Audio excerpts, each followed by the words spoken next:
psychopath all along. Well, yeah, he was because he scribbled, like, burnt out over those houses, but, like, it wasn't burnt out. He just did that shit because he was like, yeah, but he got crazy because of the death of his wife and son.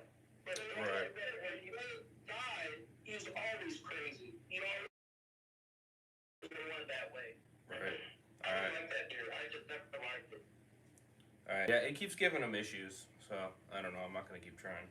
So I guess his Discord connection is terrible.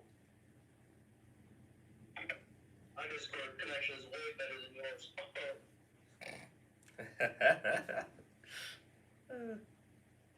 That's so fishy. That's so fishy. I'm gonna sound like Chuck right now. Alright, we are live right now. Oh yeah. You're not a real one. It takes too long, but you're not a real one. Flipping Jimmy, I can just handle, but flipping Jimmy with a lawyer degree is like a chip with a machine gun. He orchestrated it. Jimmy! He defecated through a sunroof. He defecated through a sunroof. Yeah, that Loki, that's so fucked up though, because he would have been put on the fucking sex offender list for that shit. I hate Chuck so much. I knew this one guy, I heard this about this guy that my friend knows, said he's on the sex offender list because he took a piss outside a bar and like a kid saw him do it, so like he got put on it. That was fish. Yeah, you can't in public. Yeah. Or about a damn more cedar. Anyway. Yeah, it's like remember it's all with like public masturbation. Why don't you just sit there and like why don't you do it like everybody else does and like have big flat screens you know? Just 50 channels. Like God dang. Don't be like I love Saul Goodman. He's one of my favorite characters. Don't do public masturbation. Don't be like Devin and like I did that. I did it in class. I went out there. I kept it in the pants. I just put my hand right in the pants. But don't be like Devin and do it in the blanket while you're watching TV with your friends. I did put it under the blanket. I did. It was obvious. I can't lie. If you're doing it for Christian Srirachas, I don't blame you. No, I did. She knows her and a few others. One phone to that. I could tell my two words call it. No, Captain and Quincy too. Captain and Quincy. Oh my God. No, we got one actress from theater I have a crush on. I gotta think.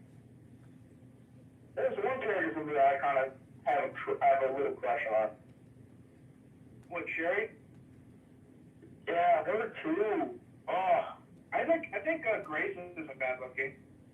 Grace isn't bad looking either. She's alright. Well, Madison too. Madison's she's alright. She's lesbian. The actress? Yeah.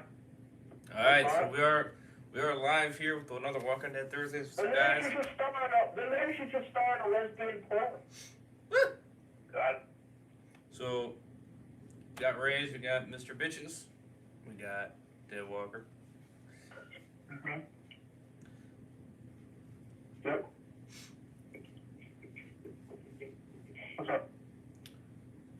We're kind of going over episode 4 of Fear the Walking Dead. I wouldn't even call it a Fear episode, to be honest with you. No, this is the best episode of Fear since these 2 weeks took over. Yeah. Facts. This is the best episode they did. Facts. What would you give? What would you give your rating, Mr. Bitches? 9 out of 10. The only time they'll ever get a 9 out of 10 for me. Sure. I respect that. Oh my God, I loved it. What's up, Chosen? Welcome to the stream. Do you want to be in this call, Chosen? This episode was fucking emotional as fuck. Hell yeah. Man, I cried during this episode, man. This episode, I said to chill. Seeing Morgan have to kill his own son, that got me. Maybe in a bit. Oh, okay. I was gonna say, hey, if you want to join it now, How did you feel about that, Teddy? after having to see freaking Morgan kill his own son. That just it was a full circle moment for Morgan. He killed his he killed his wife, but he couldn't save his son. Bad boy? So he did himself. He had to kill his son to save his daughter. You know. Oh, that was just. Honestly, if I never seen Morgan again past this episode, I would have been fine. Just how it wrapped up his storyline, his character arc so well. Yeah, it's the full circle moment for Morgan. It really Definitely. is. Definitely. Yeah, I had some. Episode 10 to me. Yeah, I had some. Wraps up his story full circle. I had some tears coming by just for the flashback's sake, you know. Seeing Jenny come back, this episode's just It just hits in every way. Yeah, I will say the archive footage that they put in like the scope, I thought it was really interesting to like they put the scope like every time he looked down the scope he saw her because the last time he looked down the scope was saying, you know, they kill his wife. That just got me. Oh, that just got me. Right. That was so really well thought out, but I know it was Lenny James's idea. It wasn't Ian and Andy's idea. It wasn't there. I'm not giving them credit. No. I don't know. Who do you think is the big Colorado something was amazing? I think it was Lenny James. Scott Gimple. Scott Gimple and Lenny James. You gotta thank Lenny James as well.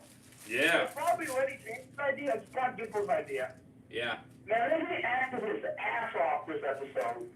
Right. Yeah, that was really well done by Lenny James. Man, this is really wish he never even went the main series, because man, Morgan was my favorite character of season 6 and season 8 of the main show. I loved his character in those 2 seasons. Right, yeah, if it wasn't for the main show, then these dweebs wouldn't have came up with this episode. You know what I mean? Ha! So. He's going back to those two.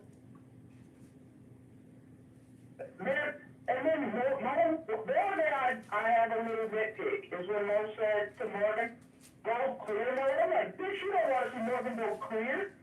He'll kill all of you. He'll kill you too. The reason is he kills everybody. He kills everybody. He has no. She says, go clear. Like, what? Morgan gives her a look like, what? Well, yeah, it's like, why would you go clear? But he's gonna kill you. Maybe she wants to die, I don't know. You don't want him to go anywhere. Ask him to go to all-out war meeting. All-out war Morgan. All-out war Morgan. Yeah, that was clear Morgan. Yeah, clear Morgan. But slightly. Clear. Everybody, this is what we're doing after Saviors. Yeah, clear Morgan would have been clear. Die. You don't clear. And they should be like, ah. You don't clear. You know me. I don't know who you are. People wearing dead people's faces. People wearing dead people's faces. And if you don't clear, you die. That's one of my favorite episodes of season 3. Yeah, clear. Season 3 was kind of a clusterfuck, but that was a good episode.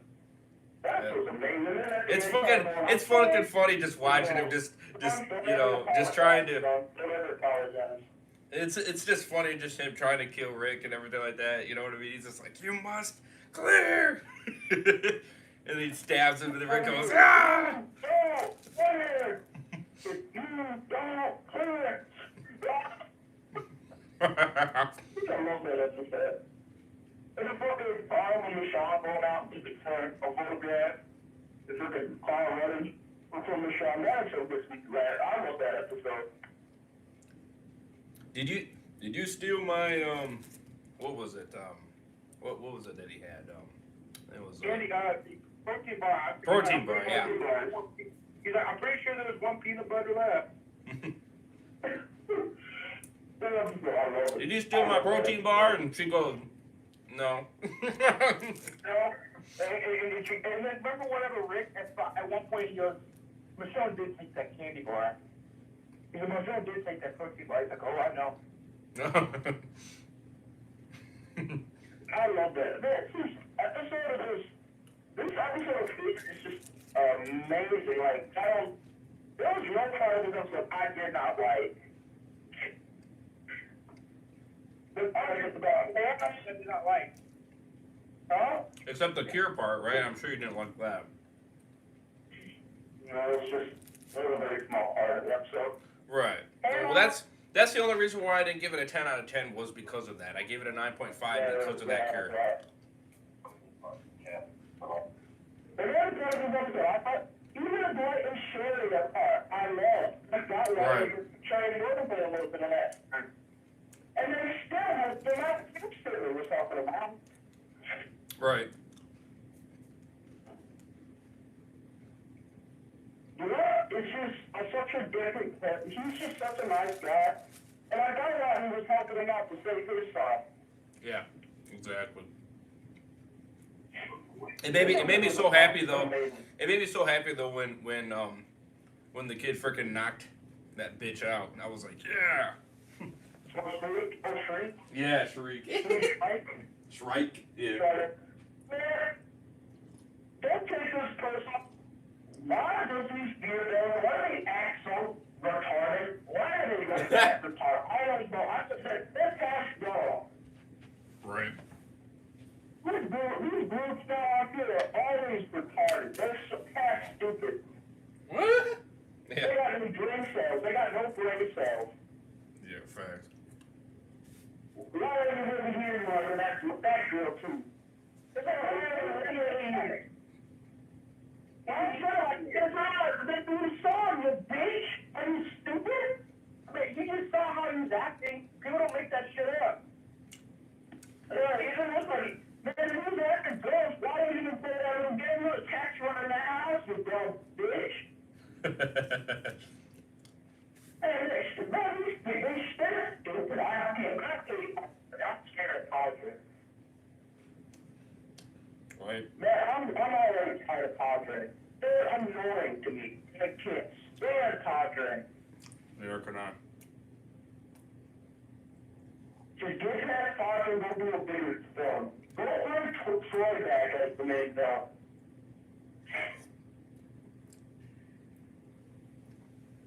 Yeah, I would say this is up there. I mean, I would say Strand is probably, well, no, it's No, don't bring Troy back as the main villain. no. Get Strand off. I heard that he might apparently be the villain for the back half, and I said, oh my god. I said if they freaking do that this back half, if they do this for this, if they do this for this back half is not going to be that good. It's going to be trash. Why are they villain again? He was just the villain of season 7. Exactly. It's ridiculous. What did you hear about Strand? I heard like slightly from someone that well, because you know he has his own group again, so but this time like more stronger and shit. So apparently, I guess he might be. Well, what a shocker! They always seem to ruin the back half. They always seem to do it. If they want to ruin it, this is how you do it. Did you see? I didn't even know this. Did you see Clement DeVos, the guy that played Strand, is a executive producer up here? Really? I just noticed it this episode when I was watching like 10 video. And that thing Strand, I said, what? That's why they don't kill him off. Because he's a fucking producer. It's ridiculous. I hope he does die. I really don't want him. Because it is the final season, they can. Right.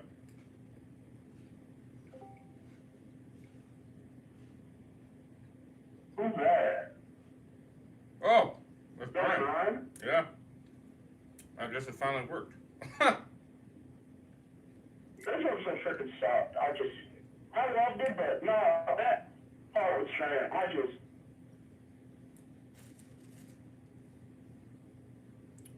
Yeah. Oh. Dude, that show, I'm not excited for it. Past this episode. Neither am I. I mean, I could see him being the villain again, only because, you know, he's going to have his own group and shit. So. What? You know if that's the case, man? Oh my gosh. Well, I do you hear him? I think so. I mean, if he has his own group, I mean, I can't see him not being, you know. Part of that group. Oh my god. Trey should be the main villain of the fucking bag. I'd like that more. Yeah, I'd like that more. I don't know. I don't know if I can hear you. Trey as a villain. Trey really wasn't a villain in season 3. He'll say the color. Yeah. You really like the secondary antagonist of like the second half. Yeah. Yeah. Yeah, I don't know if I can hear him. Actually, damn. Say that. Hey, he's an idiot. Didn't stretch down the main villain at all. He was just the main villain last season. Right. Yeah, and he was terrible. He wasn't antagonist, and you know he wasn't good at all. I mean, nothing made sense. This Padre storyline is it's getting annoying to me. I'm getting tired of Padre. I would say the season 4. I would say the season 4 girl. She's number one. Yeah, definitely. I would probably say Strand is like number 2 or number 3. I don't know. Logan was bad. I don't know. Logan was a bad villain too.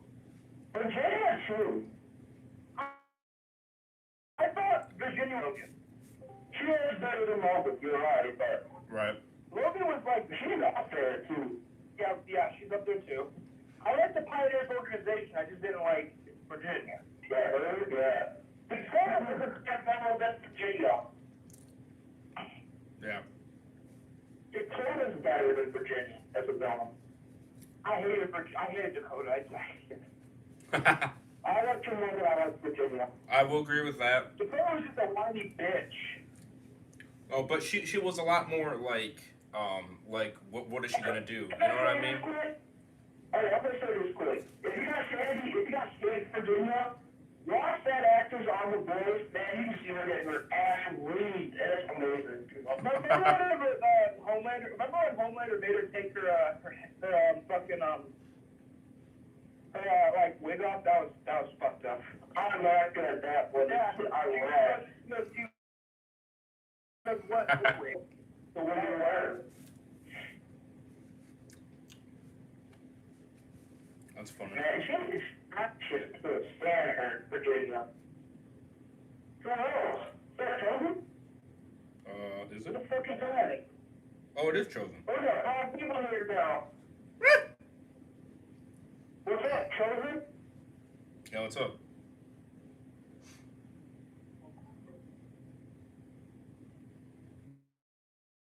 What's going on? Working? Is that even Chosen? Yeah, it is. It's Chosen. That's what it is. Yeah, it definitely is. Cause I don't know how the invite worked on that, but excuse me. Man, this episode of Food Air, I loved it. It wasn't retcon anything. Because Corey Morgan, you can't trust anything he told you in that episode about Blaine, because he forgot who Rick was. It already showed he was not right in the end. Right. Yeah.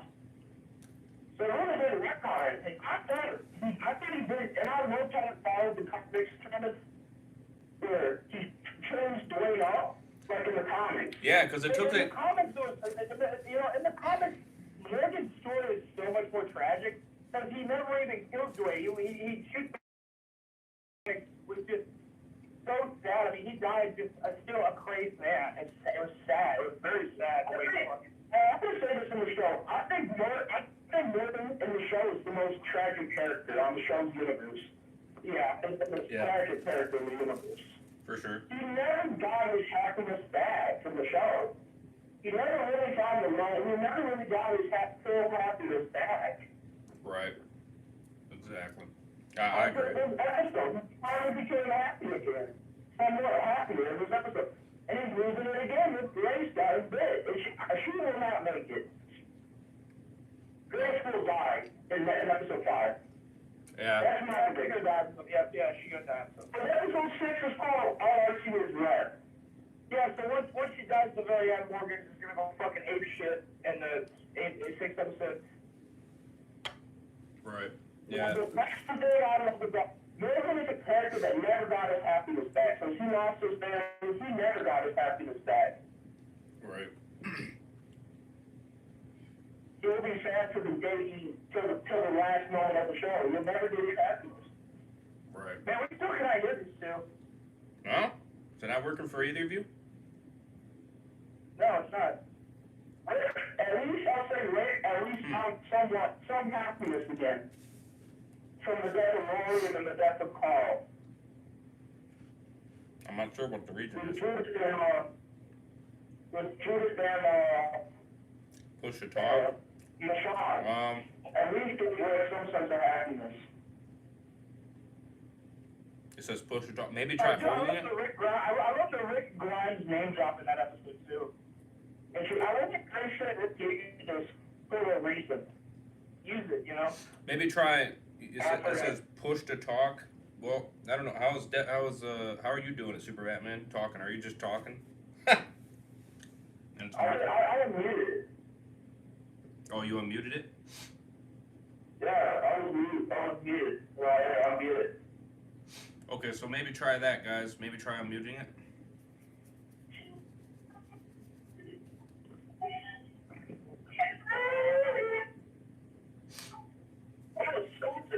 Man, this episode of fucking Spirit is just amazing. I could try something I'm still getting over this episode. I'm I'm not even calling it 20 minutes. I'm not even calling about 10, 15, 20 minutes so I can get some food. This episode was fucking amazing. Oh my gosh. This episode, this was the episode, I don't think they will ever, I don't think these two idiots will ever top this episode. Yeah, but it wasn't made by them. It was Lenny, James, and Scott Gibble's idea. I'm gonna see what it says it's written by though. I will. Yeah, I'm not. gonna see launch. I ain't gonna give these I'm gonna see idiots that credit. now. You forget that. It was written by Ian and Andy. That's what I thought. It probably really wasn't written by them. No, they just want Yeah, they just want credit. Guess what episodes they're gonna do? They ran all 5 episodes of this season. Was Ian and Andrew. I doubt it. Yeah, so do I. These two fucking idiots couldn't write anything to save their ass. Hold on. Oh, maybe. They're stupid. They're dumb. Give me a second, Chosen. What I'm gonna do, because you guys, it isn't working for you guys. I don't know why. I'm just. Wait, what's up? Hello, Chosen? He was muted. Was he? Yeah, no, they probably can't hear us. Dude, what the fuck's going on with technology? Discord is so fucking stupid, bro. Yeah, I don't know what I'm the just issue is. listening to something. I'm just listening to music.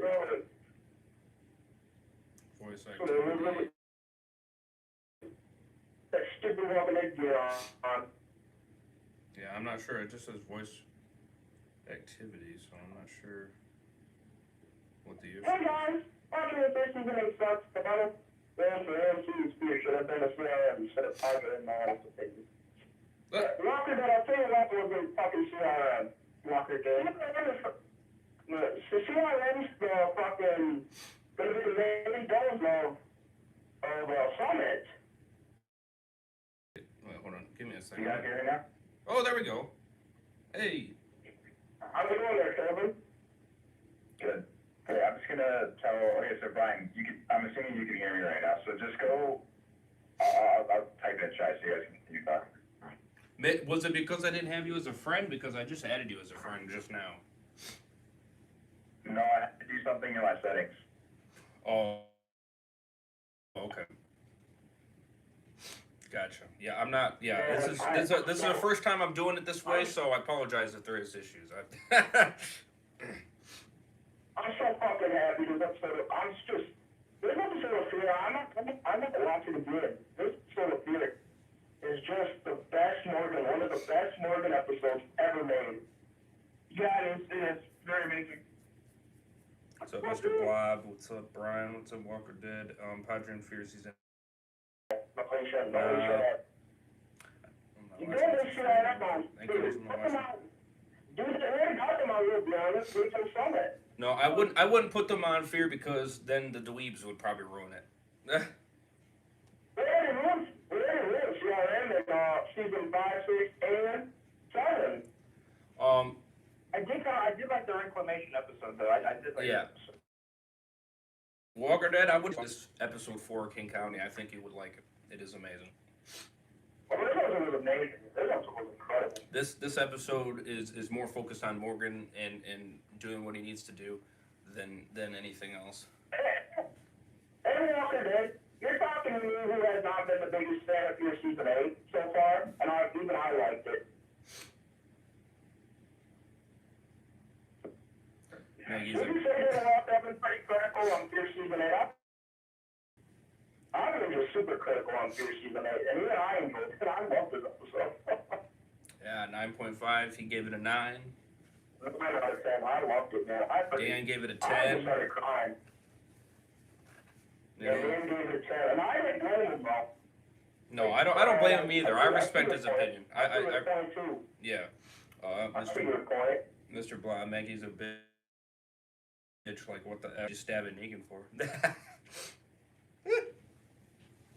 Oh yeah, Dead City. Yeah. I don't know why it looked like she was about to stab Negan, but I'm excited. Yeah, it looks really good. Walking into Dead City's looking really good, better than AMC's Fear. Oh, that's without a question. That's no doubt. I think this will be the only episode of Fear I think you'll really love. Highest, this is probably the highest rated episode of Fear that it's ever gonna get, to be honest. So I don't it's not gonna get any better than this. I'm not enjoying Fear Season 8 that much. I'm really not. I really don't. Out of these 4 episodes I saw, I really only loved 2 of them. Yeah, I mean, the villain arc, I don't give a shit for, but the characters in terms of writing are a lot better, I will say. And that's pretty. Yeah, and that's pretty much the only part I'm enjoying out of it is just the characters. Everything, I don't know. That's not the real Johnny Boy. I know that.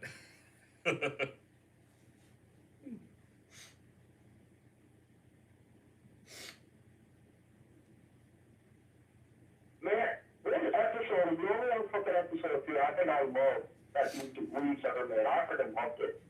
Yeah, I mean, yeah, the first. Other than the fucking radiation, I just didn't get. I'm tired of this radiation. Yeah, this radiation cure thing is stupid. It's BS. It's bullshit. It's destroying what CRM is doing. Yeah, facts. Just so they could create a fucking cure and they'll go, I'm gonna turn this off speakerphone because I'm gonna go get some food in a minute. You guys can see while I'm driving.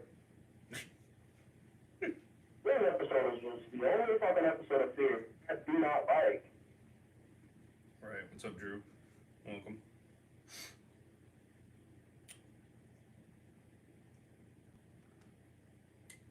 I hate Fear.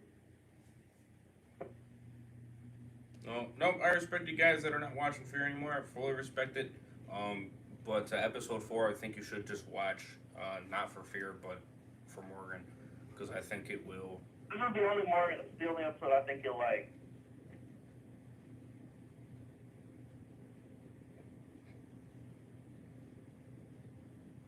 Trash and Fear. There's something you have to do, Johnny Boy, in your voice settings or something. Chosen had to figure it out. Chosen, you would know what to do, because he couldn't talk either, and he figured it out.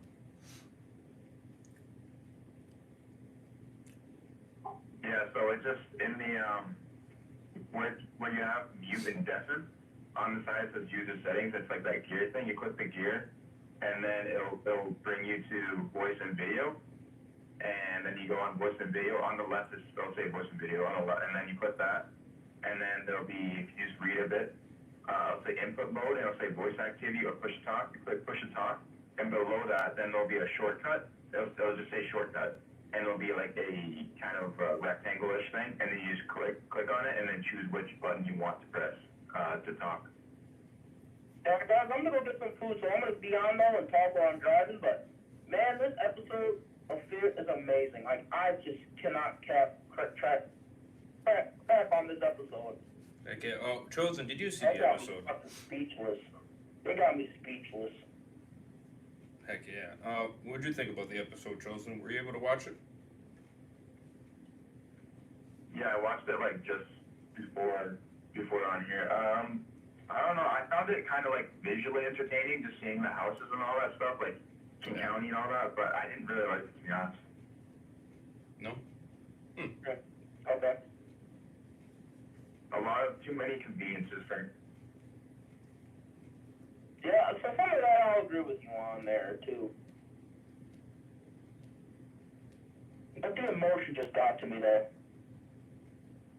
I did kind of like okay, so my favorite part of the episode was near, like, it's halfway in the episode, Morgan's, like, they go inside the house, right, and then Morgan, or I think Mo sees, like, all these drawings of, like, these writings on the wall, and it's Morgan's like, oh, I didn't know I came back here, and, like, you know, it seems like that's kind of just random at first, but then it kind of goes back, you kind of remember that near the ending when, you know, there's, like, a thing that says Dwayne, and he goes up there, and then sees that he lost Dwayne up there, which I like that bit. That was probably my favorite part. But yeah, I don't know. There's too many just conveniences and little dumb stuff that it just bothered me too much.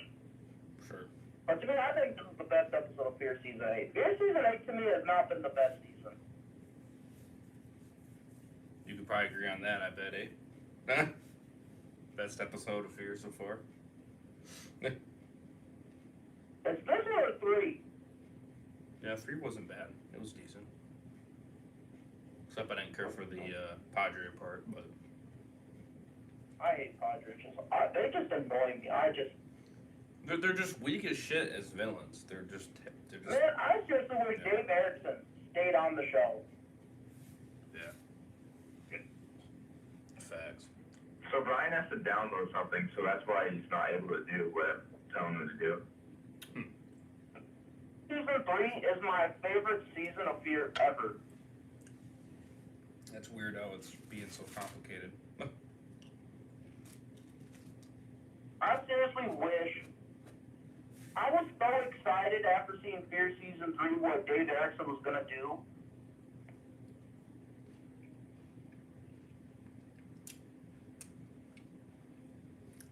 Yeah. They told these two ever to get rid of Madison, and what did they do? Got rid of Madison. Right, yeah. I mean, it's such a shame to see these idiots come on here and then just totally turn it a different way. I call them dweebs, because they're freaking dweebs. They're not nerds, they're freaking dweebs. Yeah. Facts. You fans are hurtful. You fans are bullies. You bullying me, us, because we didn't do what you... Because we're creating really good storytelling that you just do not understand. Yeah. They're dweebs. That's exactly what they said in the end of season 5, and they were getting so much hate for it. They were just like, oh, you fans just don't know good storytelling. It's like, what? It's like, what are you talking about? It's like, we're the ones that are watching your garbage. You guys think that Grace is gonna get cured? No. No, I think she's gonna die. I think she's gonna die. Episode 6 is called All I See Is Red. Yeah, it's kind of hinting. The only time Morgan sees red is when somebody close to him dies. Right. And I think it's gonna be Grace. Because remember the radiation thing is on a train.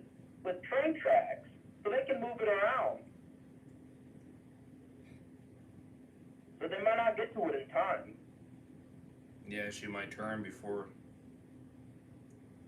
you know. But I think the I'm cure. surprised she got bit. That walker looked like it did not bite her. Actually, after watching time, after you know, because I listened to the tweet, you know, they showed the scene again. They showed that part again, and after I saw it, it happened really fast, but you almost didn't notice if you weren't looking for it. But yeah, I saw the walker. It did get her. I'm like, oh, all right. I'm happy it got her. I do. I don't like her, that character.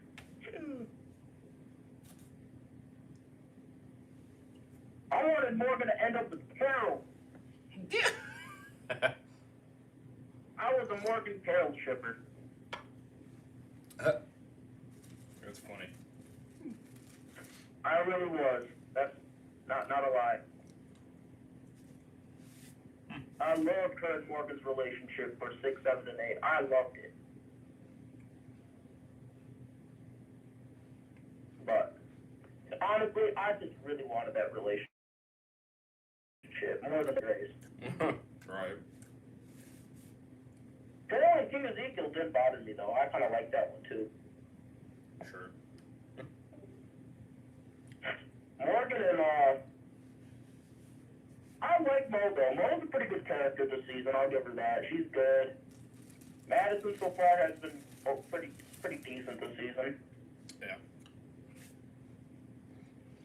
Morgan's been good in this episode.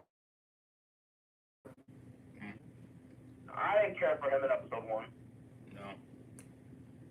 It was kind of annoying. Grace has been just annoying to me all season long, but she's always been annoying to me. I never liked Grace. Except you thought she was okay in this episode, eh? No. No. No. No, not at all. Yeah. Not even a little bit of a let go, eh? No. No.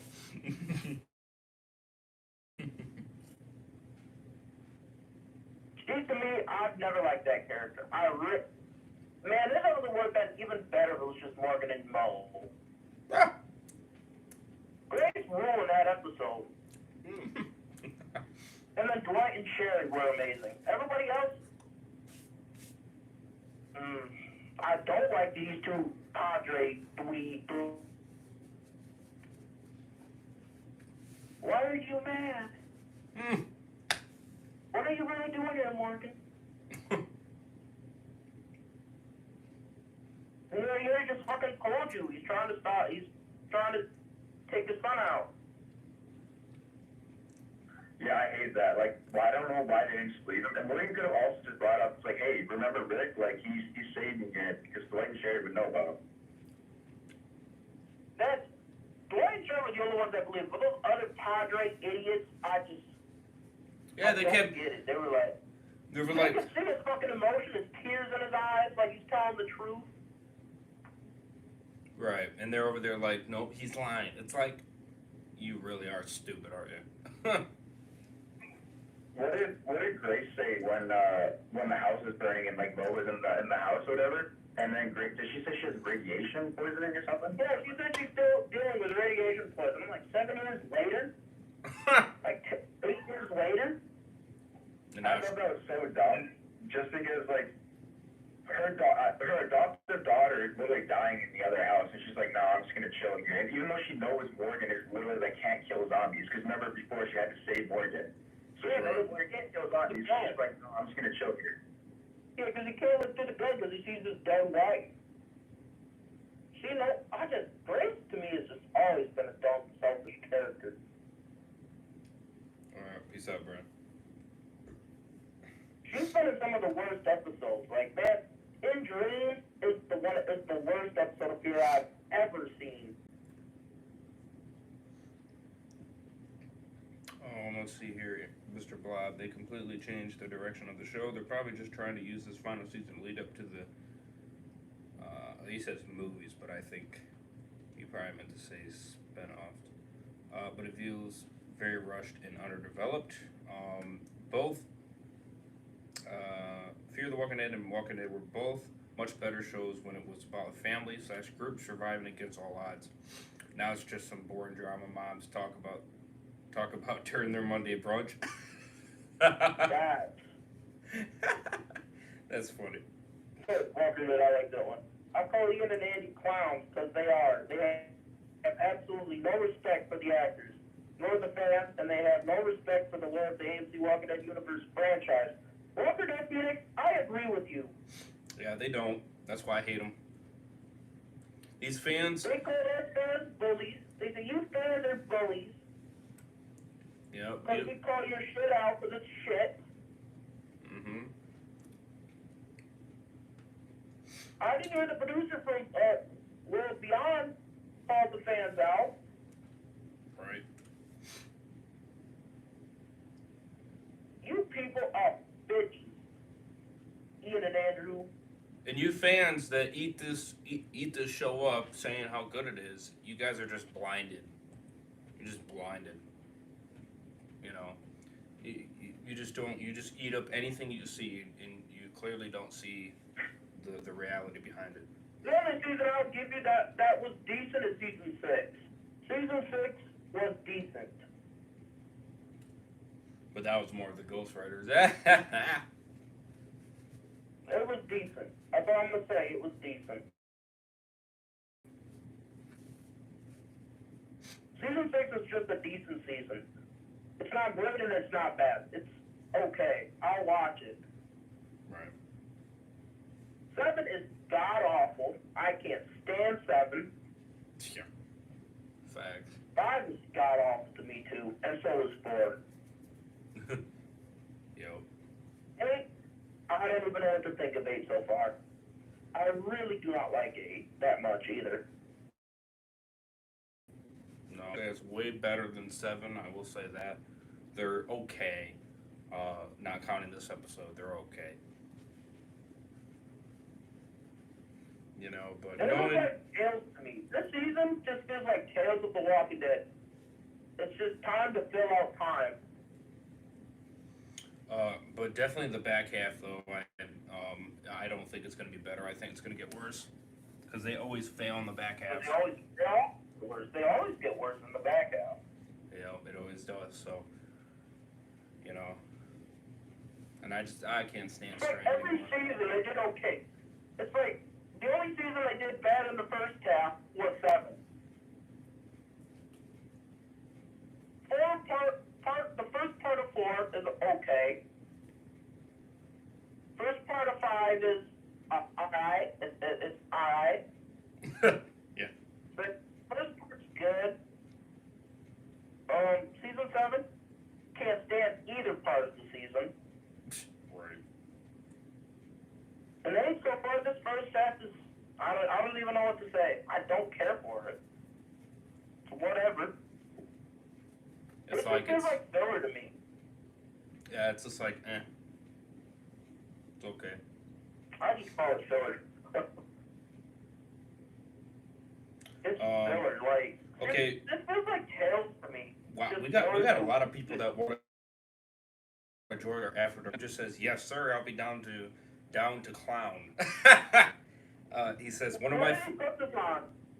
When did he put this on the Discord? No, he put us on DM because I just asked him, because he said he might want to join the next one, so I asked him, well, we're doing another one tomorrow night, and he goes, yes, sir, I'll be down to clown.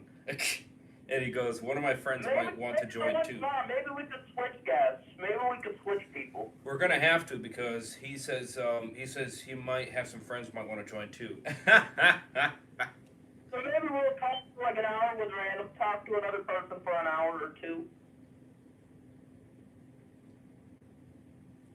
Man's gonna be fired tomorrow. What are you guys doing tomorrow? After dark. Our dark live stream. Yeah, apparently a lot of people want that. Yeah. We got freaking creeps on here, on the channel like me. Sexual creeps who just like to talk about sex. I'm excited though. Yeah, we got a lot of people that want to be a part of it. So, This fucking, I seriously cannot wait. I can't wait for 2 more weeks till Dead City. Dead City, that's gonna just give me a freaking smile on my face every episode. I already know. Alright, so guys, so the deal with that, because you Walking Dead fans, I know you guys are probably like curious how I'm gonna do this. So I think I'm gonna react to Fear episode 6, but Dead City, I'm gonna wait until I go to Super Batman's house, to do Dead City, and then we're gonna react to it together at his place. No, I'll see it. I'll see it on Thursday. Yeah, he's gonna see it on Thursday.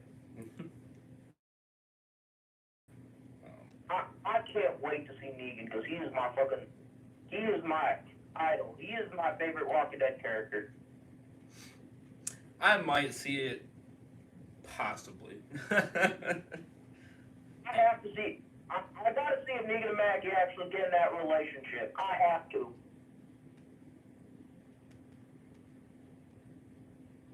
So I'm not giving up hope.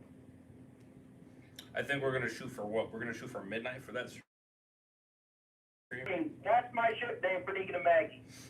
Hell yeah. Alright, so 12 a.m. for that After Dark stream for anybody that's wondering. 12 a.m. We're gonna shoot for that time. Eastern. And maybe tomorrow we could go out to dinner for my birthday on Sunday. Hell yeah. Yeah, my birthday's on Sunday. So maybe go to Apple and get a free dessert. Or even though it'll be a few days early. Hell yeah. Happy early birthday, my man. Whatever. I'll get my food though. If I want Applebee's, I want beer. It'd be double twos. Double twos. I'm gonna try to buy a pack of steaks too. Walker Dead said, "Happy early birthday, Super Batman." Thank you there, Walker Dead. Oh yeah, I know you wanted. I was gonna come up like 20 minutes ago. I'm gonna go get in my car now, but I'm gonna talk. Seriously though, I cannot. I'm not excited for Fear no more. I can't wait till the show ends in a couple months. Okay, so let's see here. So apparently they're doing a Fear the Walking Dead game. I know Walker Dead sent me that. So it's called Fear the Walking Dead Dead Run. Dead Run is an exhilarating mobile game that immerses players into the gritty world of the hit TV series. Yeah, mobile game. Yeah.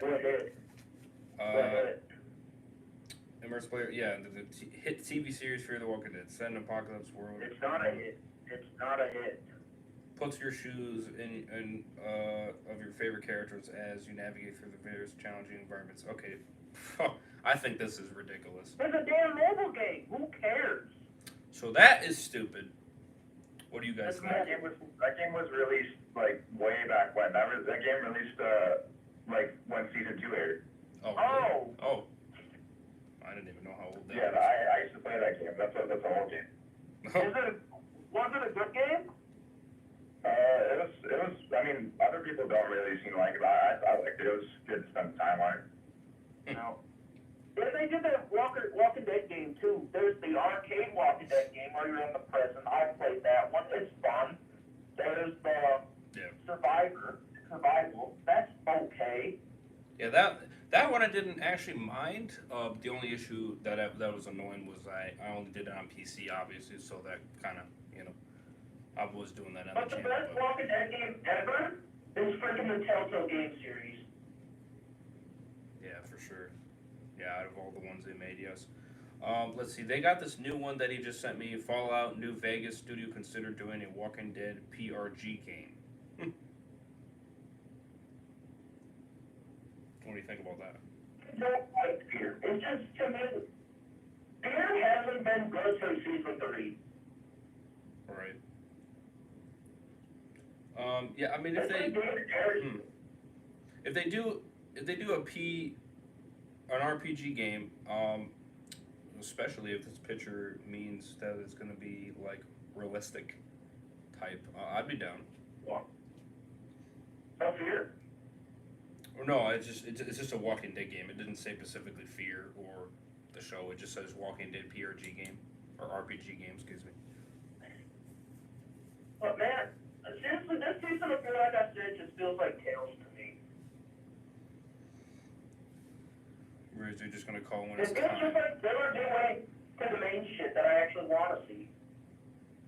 Or is it just gonna call when it's time? I'm gonna have to think about that one because some people are on Discord and some people, like you guns, you would have to call on phone number.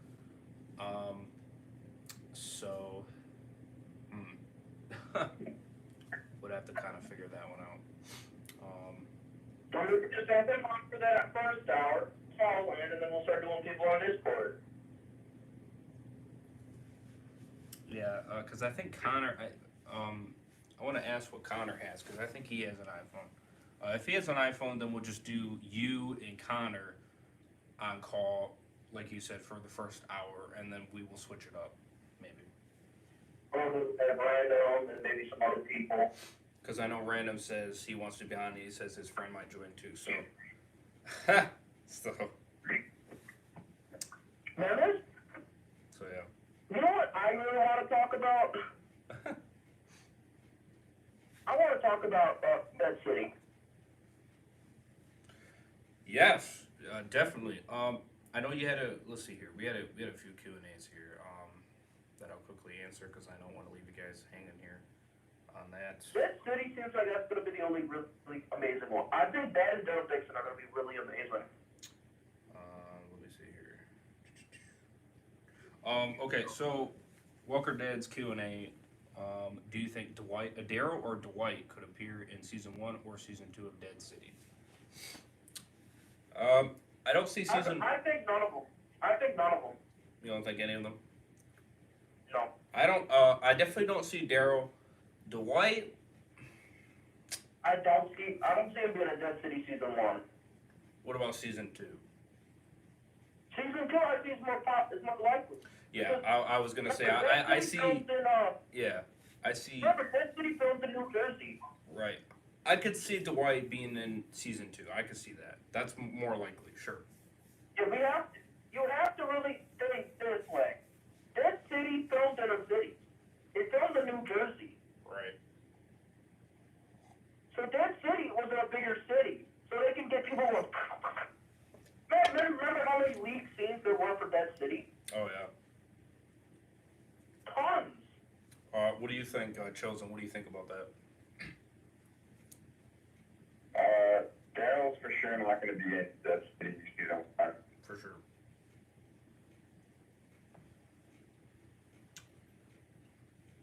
Dwight is unlikely, though. What about Dwight? And also, he's on Fear too, so. I know Fear's ending, but yeah. Right. I think Dwight could show up in season 2. Yeah, I think if he was to, I do see that being the best bet if he was going to. Yeah. Daryl Dixon, he has his own show. For Brian, he has a Q&A. Do you think Walking Dead Next Generation is even possible or necessary? Yes, I think it is possible. I could see I that. think after this story right here with CRM and all that, I think we will get a Next Generation. Yeah. Not now. I think it'll be a few years from now. For sure. He continues, he goes, I mean, all the Outbreak zombies will have died off, and look at how Star Wars ruined the original and new characters. I think Walking Dead can do it better, though. Yeah, I agree.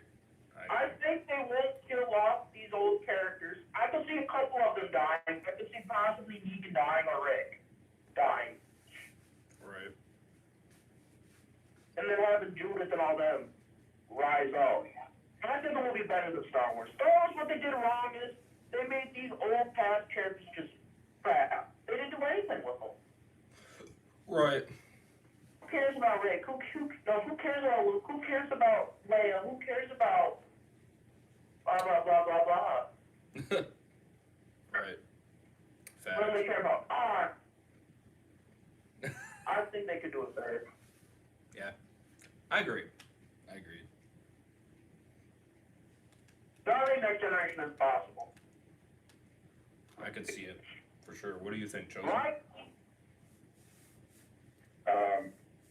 It's definitely possible, but like if I were in charge of like, making shows or whatever, I wouldn't greenlight it just because I feel like it's gonna be, obviously it'll be a different world, like obviously like how the Walking Dead comics ended and all that stuff, it might be similar to that. But I feel like it's also just gonna be more of the same thing, just just same zombie apocalypse, so I don't know. Okay. Maybe have to do something like really, really different. Sure. I respect that. I respect that. I see your point. I don't think Walking Dead's gonna last another 10 years. No. Hard to say. I don't know. It could, man. If it does, my God. Right. One of the longest running TV franchises ever. Yeah, I will say it definitely can, especially if the Dead City goes 5 seasons and the Darrow Dixon one goes 5 seasons. 5 seasons, man. If first season, that's like amazing. right, yeah, I mean if both of them go at least 5 or 4 or something like that, I definitely do see it going for another And decade. then some it goes 3 seasons. Eh. Right. I heard some it ends on a cliffhanger. Oh, does it? That's what I heard. Well, there's so much of the Walking Dead world that they haven't even touched. Like they've only like touched like some of Mexico, the U.S., right? Like there's so many other countries and just like different characters they can they can just make up new characters, kind of like what they did with Fear, right? They don't have to follow these main characters that we've had for a while. I agree with that, Bill. Yeah, I wouldn't mind some new original characters and then you build off them, as you go. I mean, I think that would be kind of cool. Like there's a Walking Dead book that takes place in China and all that stuff. So There's a Walking Dead book, I think, that takes place in Spain with Rick's brother. yeah, it's like a one-off comic. Yeah. I mean, and technically, even in comic books, the video games are canon. Right. Now it's on different characters. Yeah, I guess if they get like real desperate, they could just do a Clementine live action, I guess. Yeah, but we want.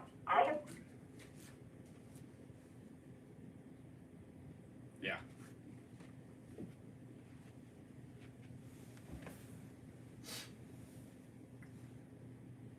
They do not make Billy Walton the showrunner of that show. If they actually put the time in and like the money and stuff like that and the effort for that show, like like the trailers for Dead City, like it actually looks cool, like the backgrounds, the sceneries and all that stuff. Yeah. So like if they actually put money and time and effort into a that show, hey, that might be good. Right. Honestly, Fear would have been good too if Scott and Gimble hired good showrunners who actually gave a crap about the audience and the fans. Yeah. Or just kept Dave. Yeah, or just He should have kept Dave, but yeah. it seems like Scott and Gimble really wanted to do these crossovers with Fear, more than have them do their own thing. More than have a good show. Yeah. Yeah, he's just like I want crossovers, because I think it's gonna be cool. And it's like, well, I mean, it was cool, but at the same time. No, that one is weared off really quick. Yeah, I did. It When I was said cool yesterday. for the Yes. first few episodes. Yes, we did answer your Q&A, Brian. What did he say? He was asking if we got to his Q&A. I said yes. Yeah, we did. But honestly, though, just Fear in general, I think would have been better if Dave Erickson stayed on. Because he literally gave Fear Season 3 is like the best season of one of the best seasons of the Walking Dead universe ever. Right. It is, yeah. If I count the Walking Dead universe, Fear is number 2 of that whole universe. Fear Season 3. Yep. Number 1 is Season 6 of the main show. I love that season. Followed by Fear Season 3. Right. I can agree. Yep. Yeah, because Dave Erickson really should have just stayed on. yeah, he should have, because my excitement for Fear as I was watching it, man, it was just as high as Walking Dead at that time. Huh? 2 was really good. So many people did give it a chance though, so. Yeah. I heard people tell me that, people said that it was boring. I heard people say it was boring. Fear's boring. And I said, what? My biggest, like, one thing I hate when people criticize Fear, like, the first 3 seasons, is like, oh, the characters are so dumb, they don't know what zombies are and how to kill them. It's like, bro, that's because it's the beginning of the apocalypse. Yeah. Remember Rick didn't know how to kill a zombie in the first couple episodes? Yeah. I mean, I remember Rick in the first season didn't know what he was doing either. Exactly. He was learning. Yes, yeah, we answered that one, Brian. If you got another one, let me know. But yeah, we did answer it. Rick really didn't become a badass until like season 3. In fact, you could rewind the stream. We gave the answers.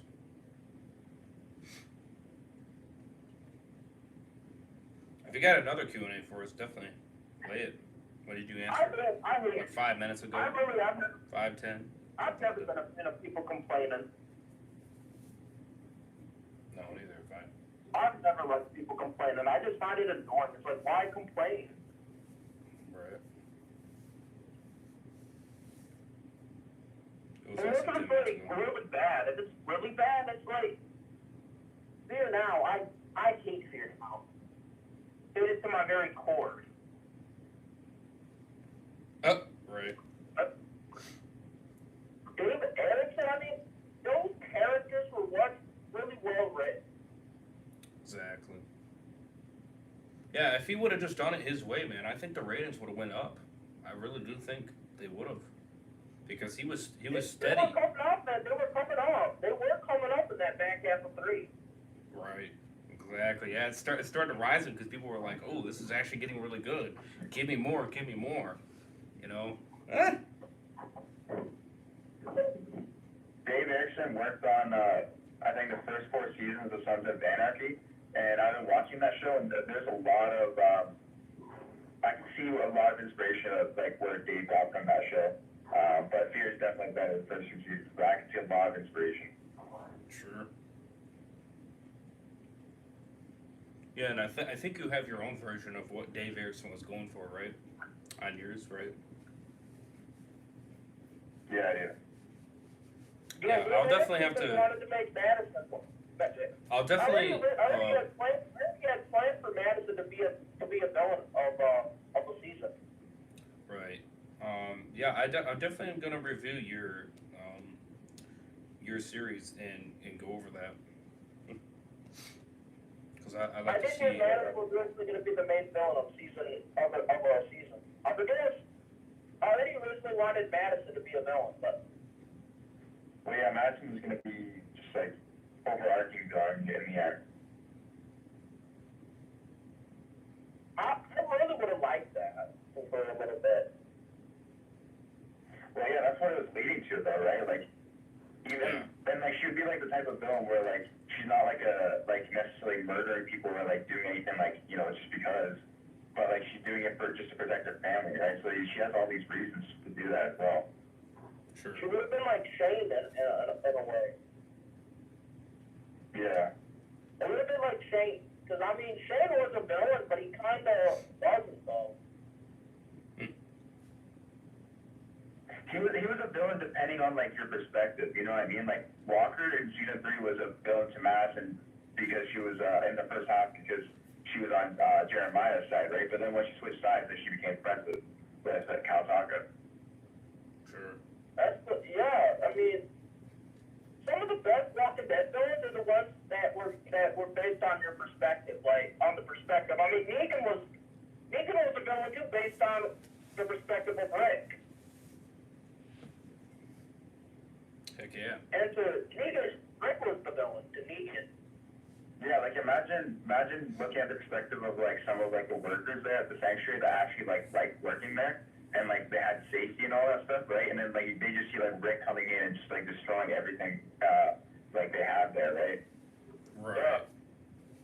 Yeah.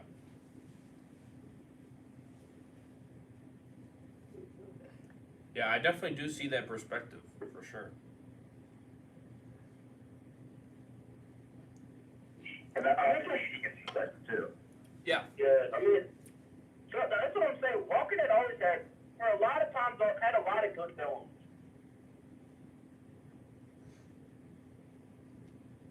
Yeah. Also, she's the only different villain I really see always being a villain. Yeah, but she was so unique as a villain though, which made her like just like the whole Whisper stuff was just so like it's never. I mean, as far as I know, it's never really been done in like a zombie world up before Robert Kirkman did it. Right. Yeah. So that's what made it very. Robert Kirkman is such a good. Robert Kirkman wrote some of my favorite comic books I've ever read. Yeah, Walking Dead, Invincible. Invincible. I think I like Invincible more than Walking Dead, but that's just me.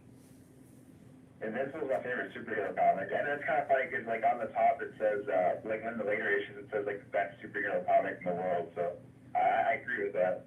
But it has some of the greatest villains I've ever seen in Invincible. Yeah. I'd have to definitely check it out. I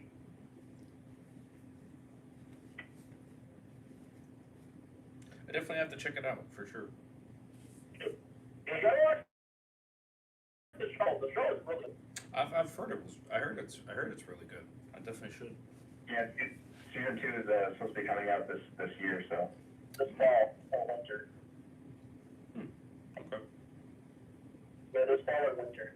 You don't know, but I'm already in my car driving it, but yeah, this fall or winter is when it's coming out, I think. And I heard who the main villain's gonna be this season is.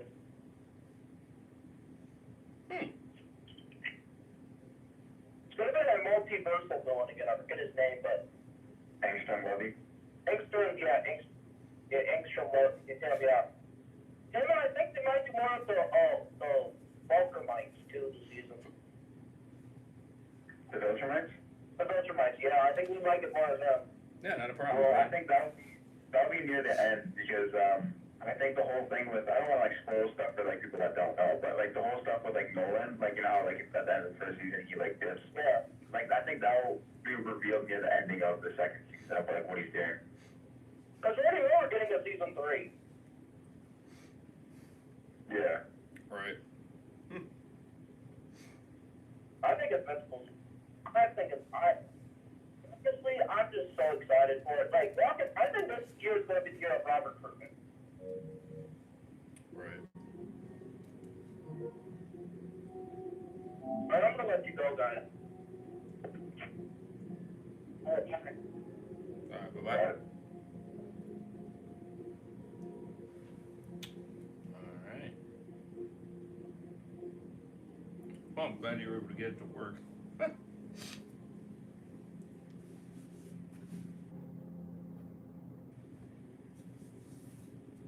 At least you're able to get it to work, that's cool.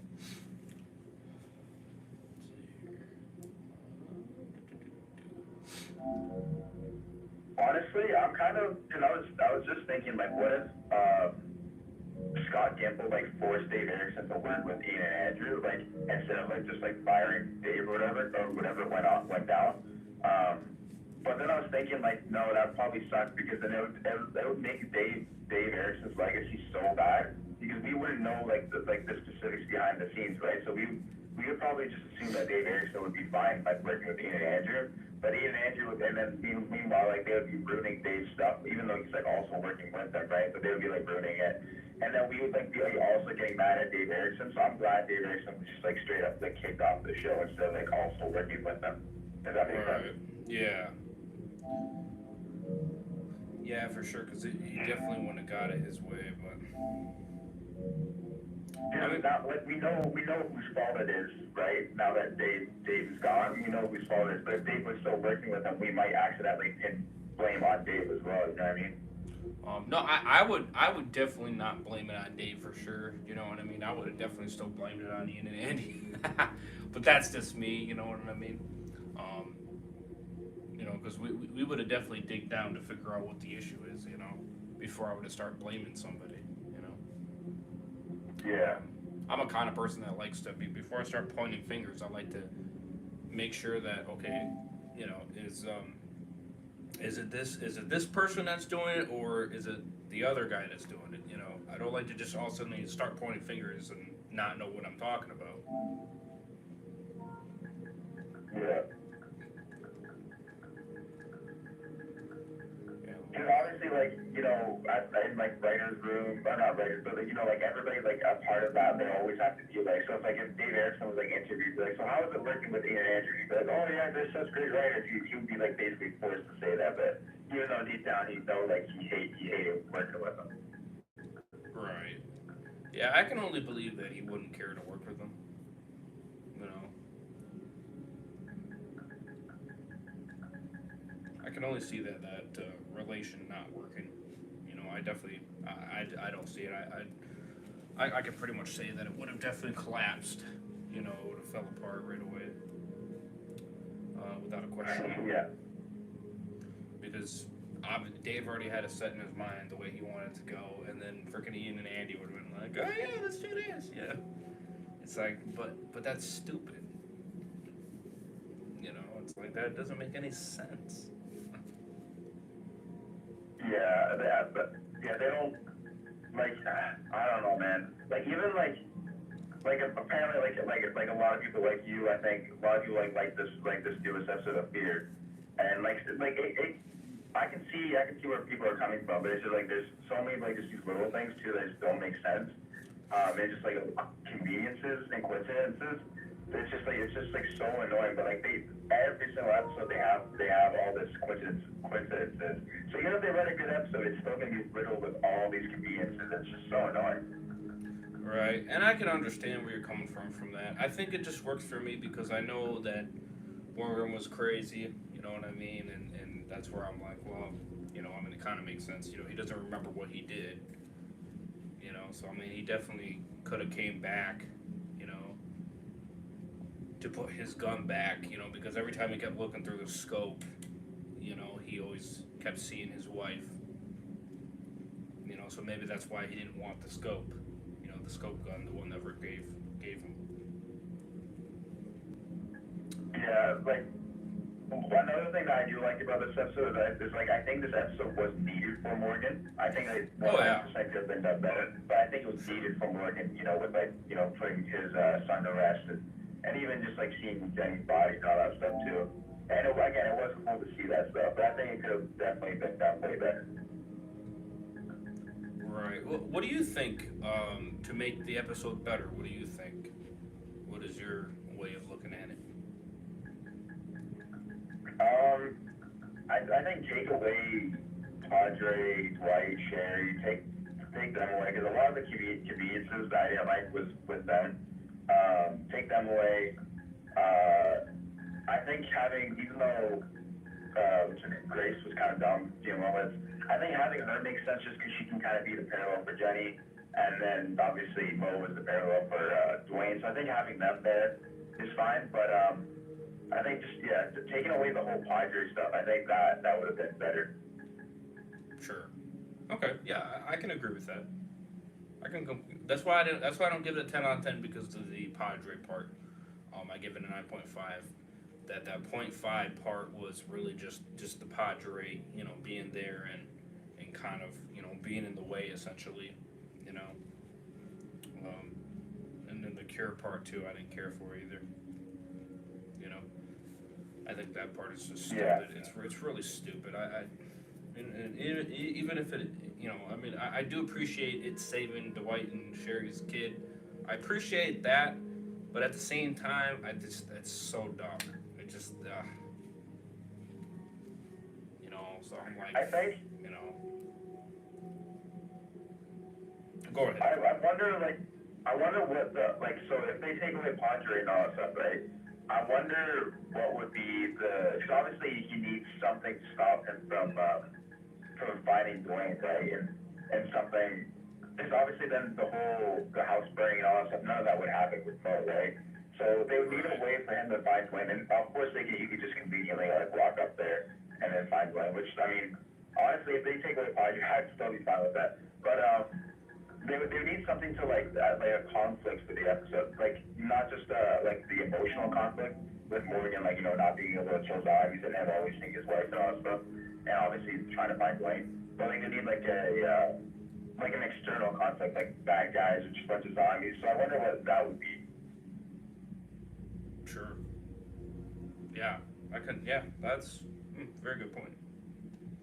What if it was, okay, so Jenny killed Dwayne, right, as a zombie. So what if the external conflict was, for some reason, Grace doesn't want Morgan to, so Morgan is Grace is stopping Morgan from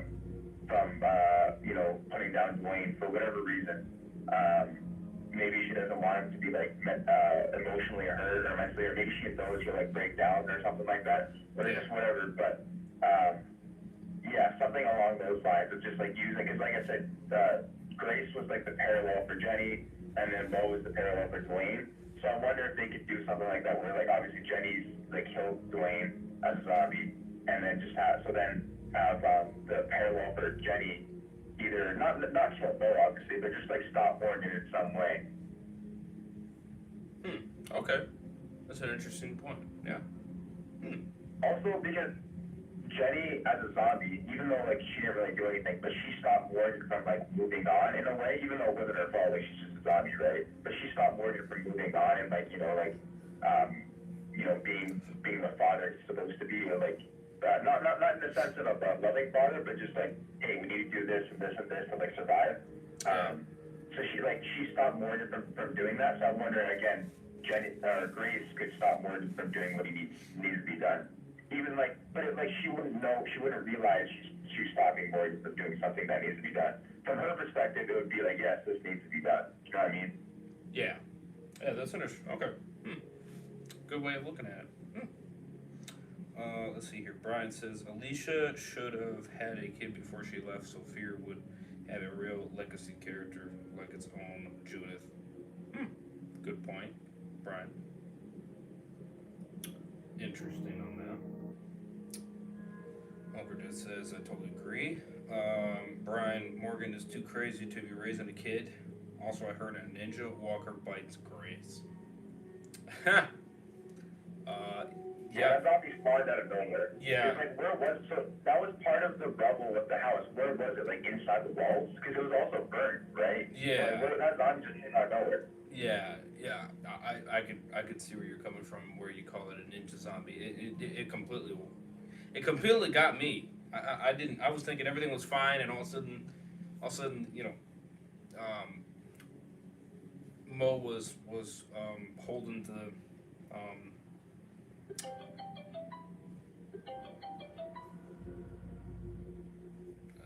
hold on. Yellow. What's up? Kind of doing something right now.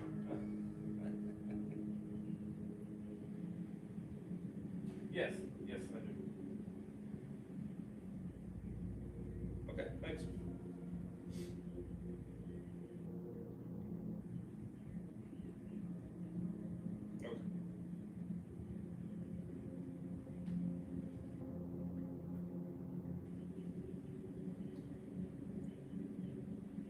Okay, no, that's fine.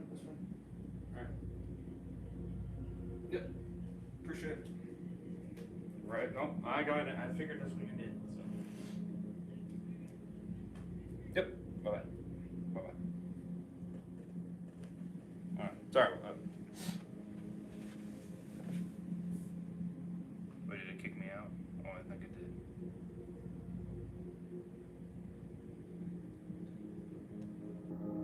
Okay, I'm back.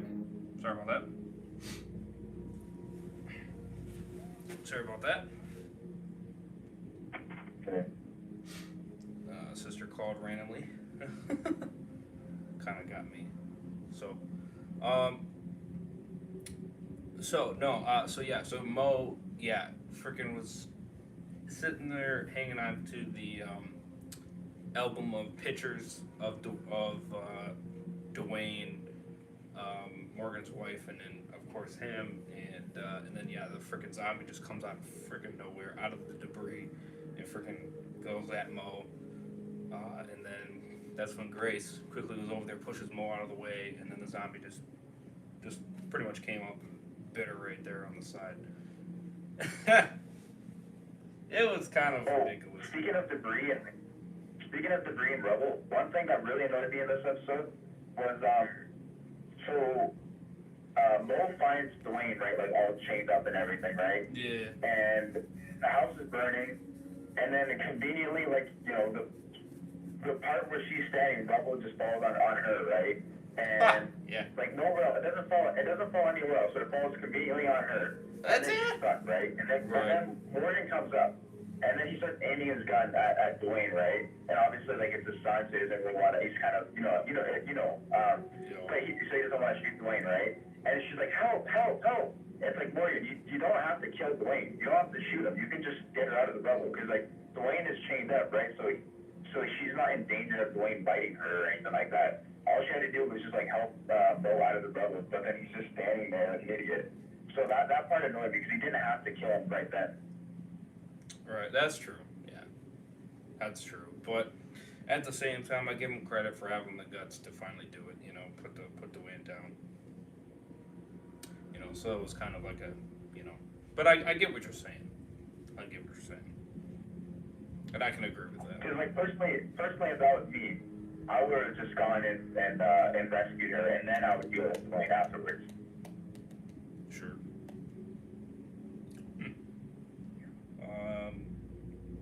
We all knew that Grace was going to die way before her death episode airs on AMC and Plus.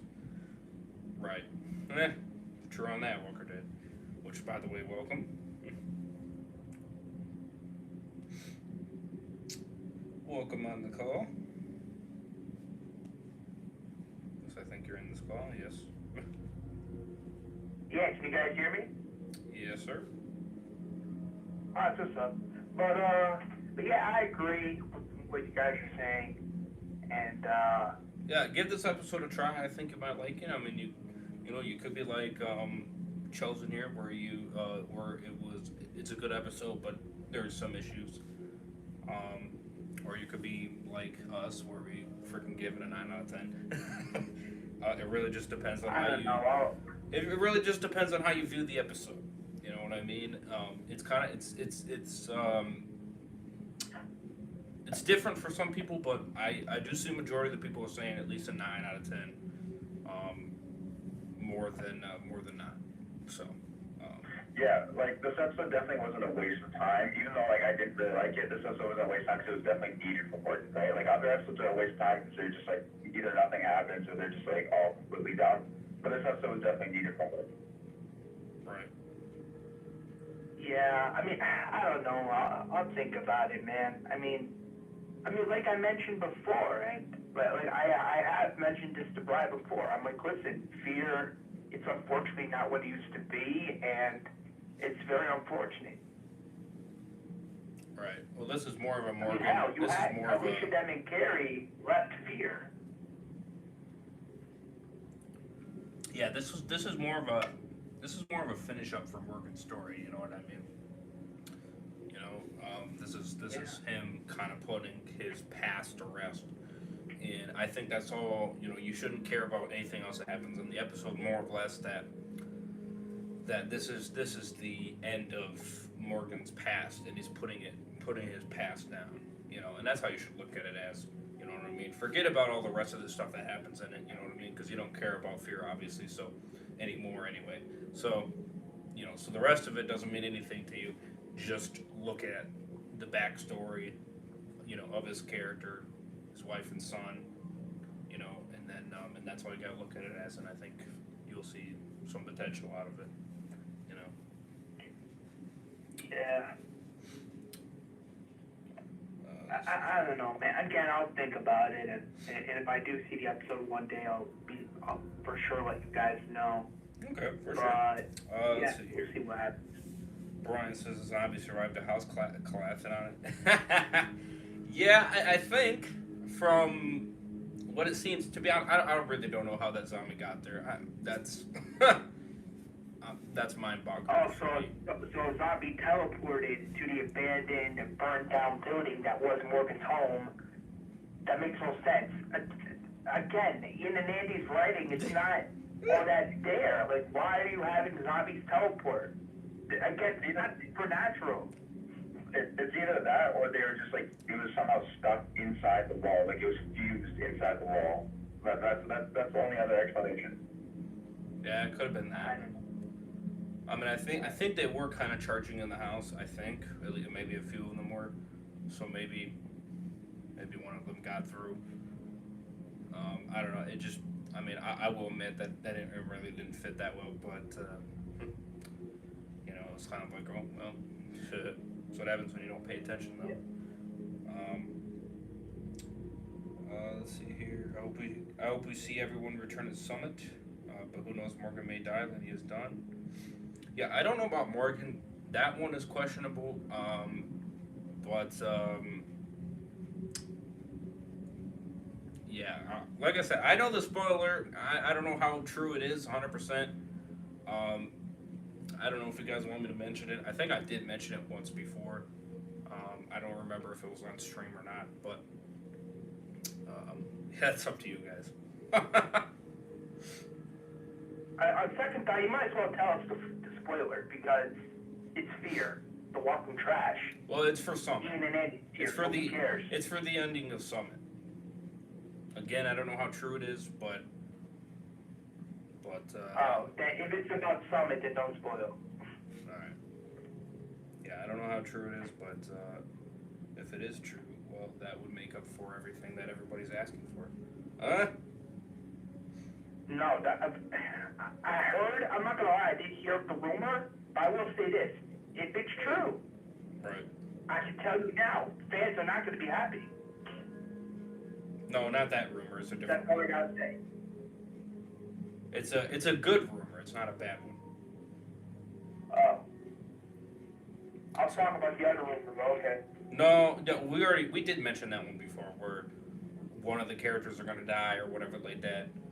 Apparently, that rumor seems to be kind of false, from what I've heard, or from what I've kind of seen. People have been kind of moving on from it because they're kind of like, well, I don't think that's gonna happen. I don't think a character's gonna die, or at least not, Rick or Michonne anyway. At least not Rick. I won't die if Michonne dies. You know what I mean? I won't lose my mind if she dies, but don't kill my boy Rick. Brian, it took 11 years for Morgan to finally bury his past. Wow. Chosen said 12. They said it's 12 years. Yeah, yes.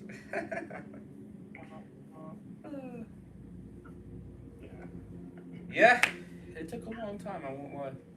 I will agree, but, that's the problem when he lets him eat himself up, you know what I mean? He keeps trying to push on. Maybe 11 to 12. Yeah, I can say, 11 to 12, yeah, either way. They messed up the timeline like the main show.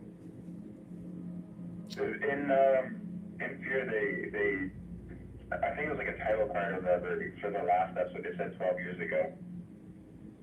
Oh, sure. So it's been Infant Fear apparently since 12 years into the apocalypse, and then they did the same thing with in Negan's in season 10 episode 22 of The Walking Dead with Negan's episode. Right. They said like 12 years ago, but it was supposed to really be like 11 and a half years, but yeah, whatever. Sure. Charlie died off screen. Ah! Yeah. Good. I don't care. Yeah, I hope she did. You know what I mean? I know some people like Dead Walker are saying it's not 100% confirmed. I'm just going to say it is confirmed. I really don't think her character is going to show up. I really don't. Because I really don't think they care.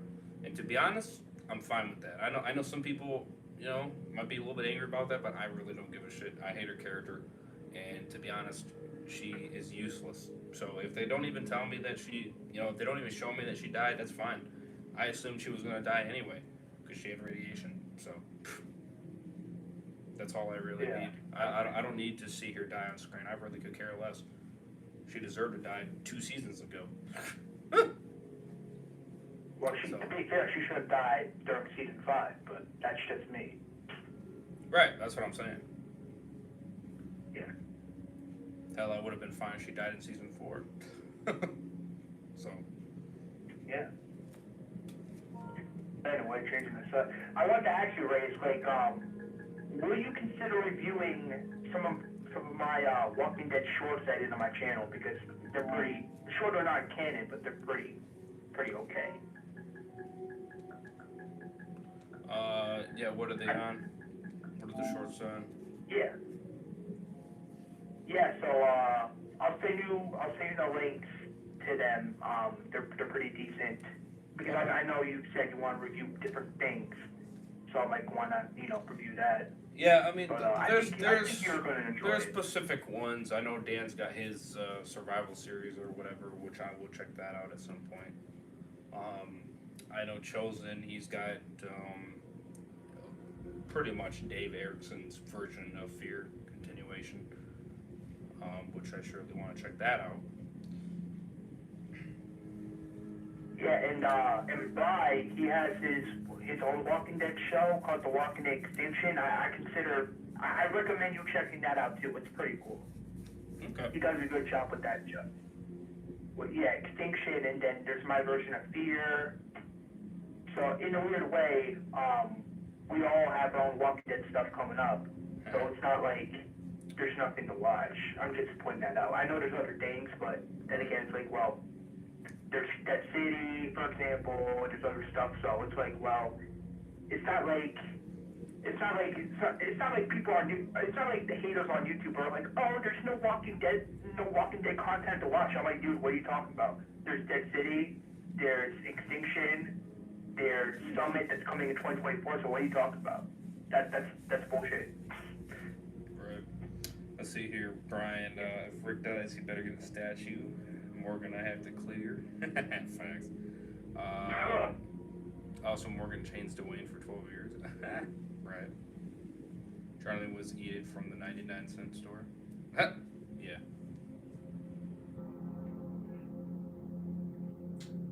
No, I even like to eat it more than Charlie. So. He knew it was way better. Charlie, I never liked Charlie, period. Not once. At least he did. I didn't mind her at times. Yeah, who cares about Charlie? Her character was so stupid.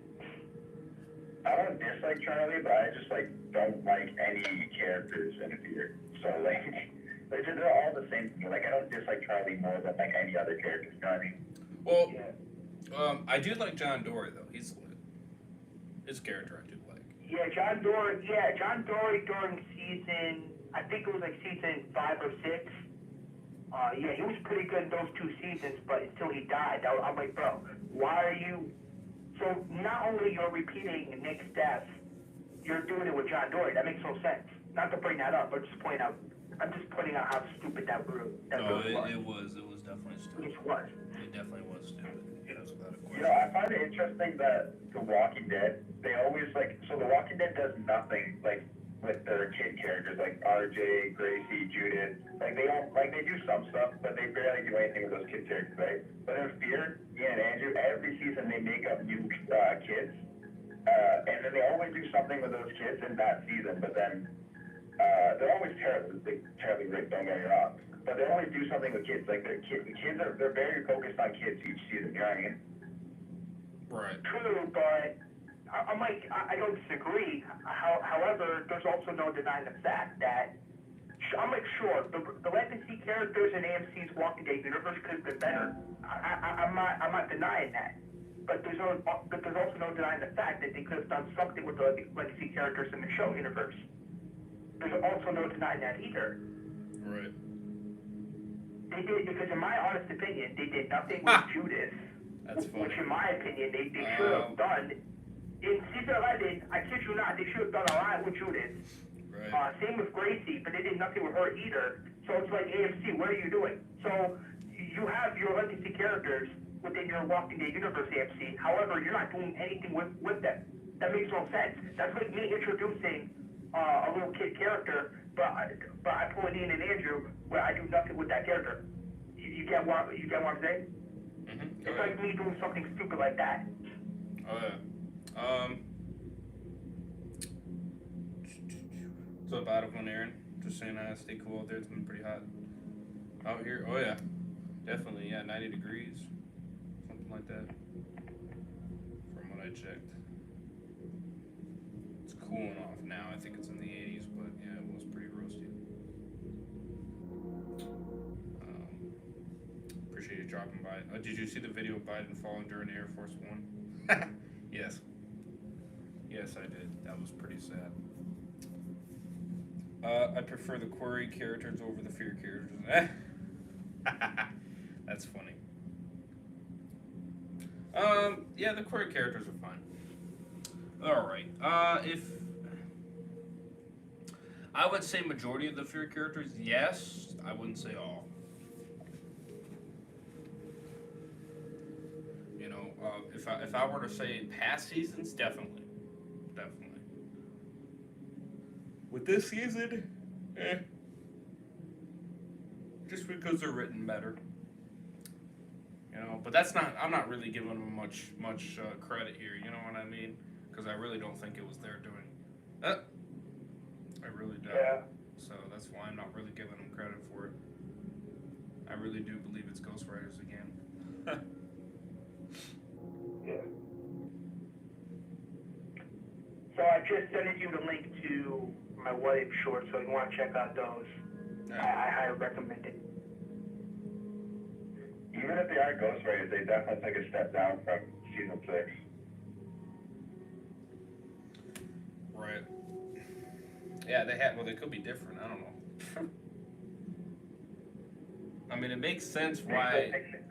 It makes sense why they're not really that great, because they're going off season 7, and season 7 was terrible. You know what I mean? Like, so it's kind of like season 6 went off season 5 too, so they're both kind of the same boat. Yeah. I think season 8 is just slightly better than season 5 because it's, you know, it's a lot more interesting, I'll say. But season 5 was just boring, more or less. Yeah, season 5 and 7 are the worst. The Ian and Andrew one. Yeah, season 7 is the worst. 5 is right after 7. and then I'll go season 4, and then I'll probably go season 6, and then I'll go season 8. The thing is about season 5 and 7 though is like there's some moments that are like not supposed to be funny, but they're actually like so hilarious just because they're so like bad, like ring terribly. But things in season 8 so far, like of course it's not as bad as season 5 and 7, but there haven't been any moments that are like that have been just written so badly that they're hilarious. But there are, for me anyway, personally, there's been a lot of moments that are just written badly though. Actually, that's not true. There's one moment that's written badly. That's hilarious. When in episode 3, when they reveal it's their brother the whole time, I thought that was hilarious. Ha! Right. Heck yeah. That's funny.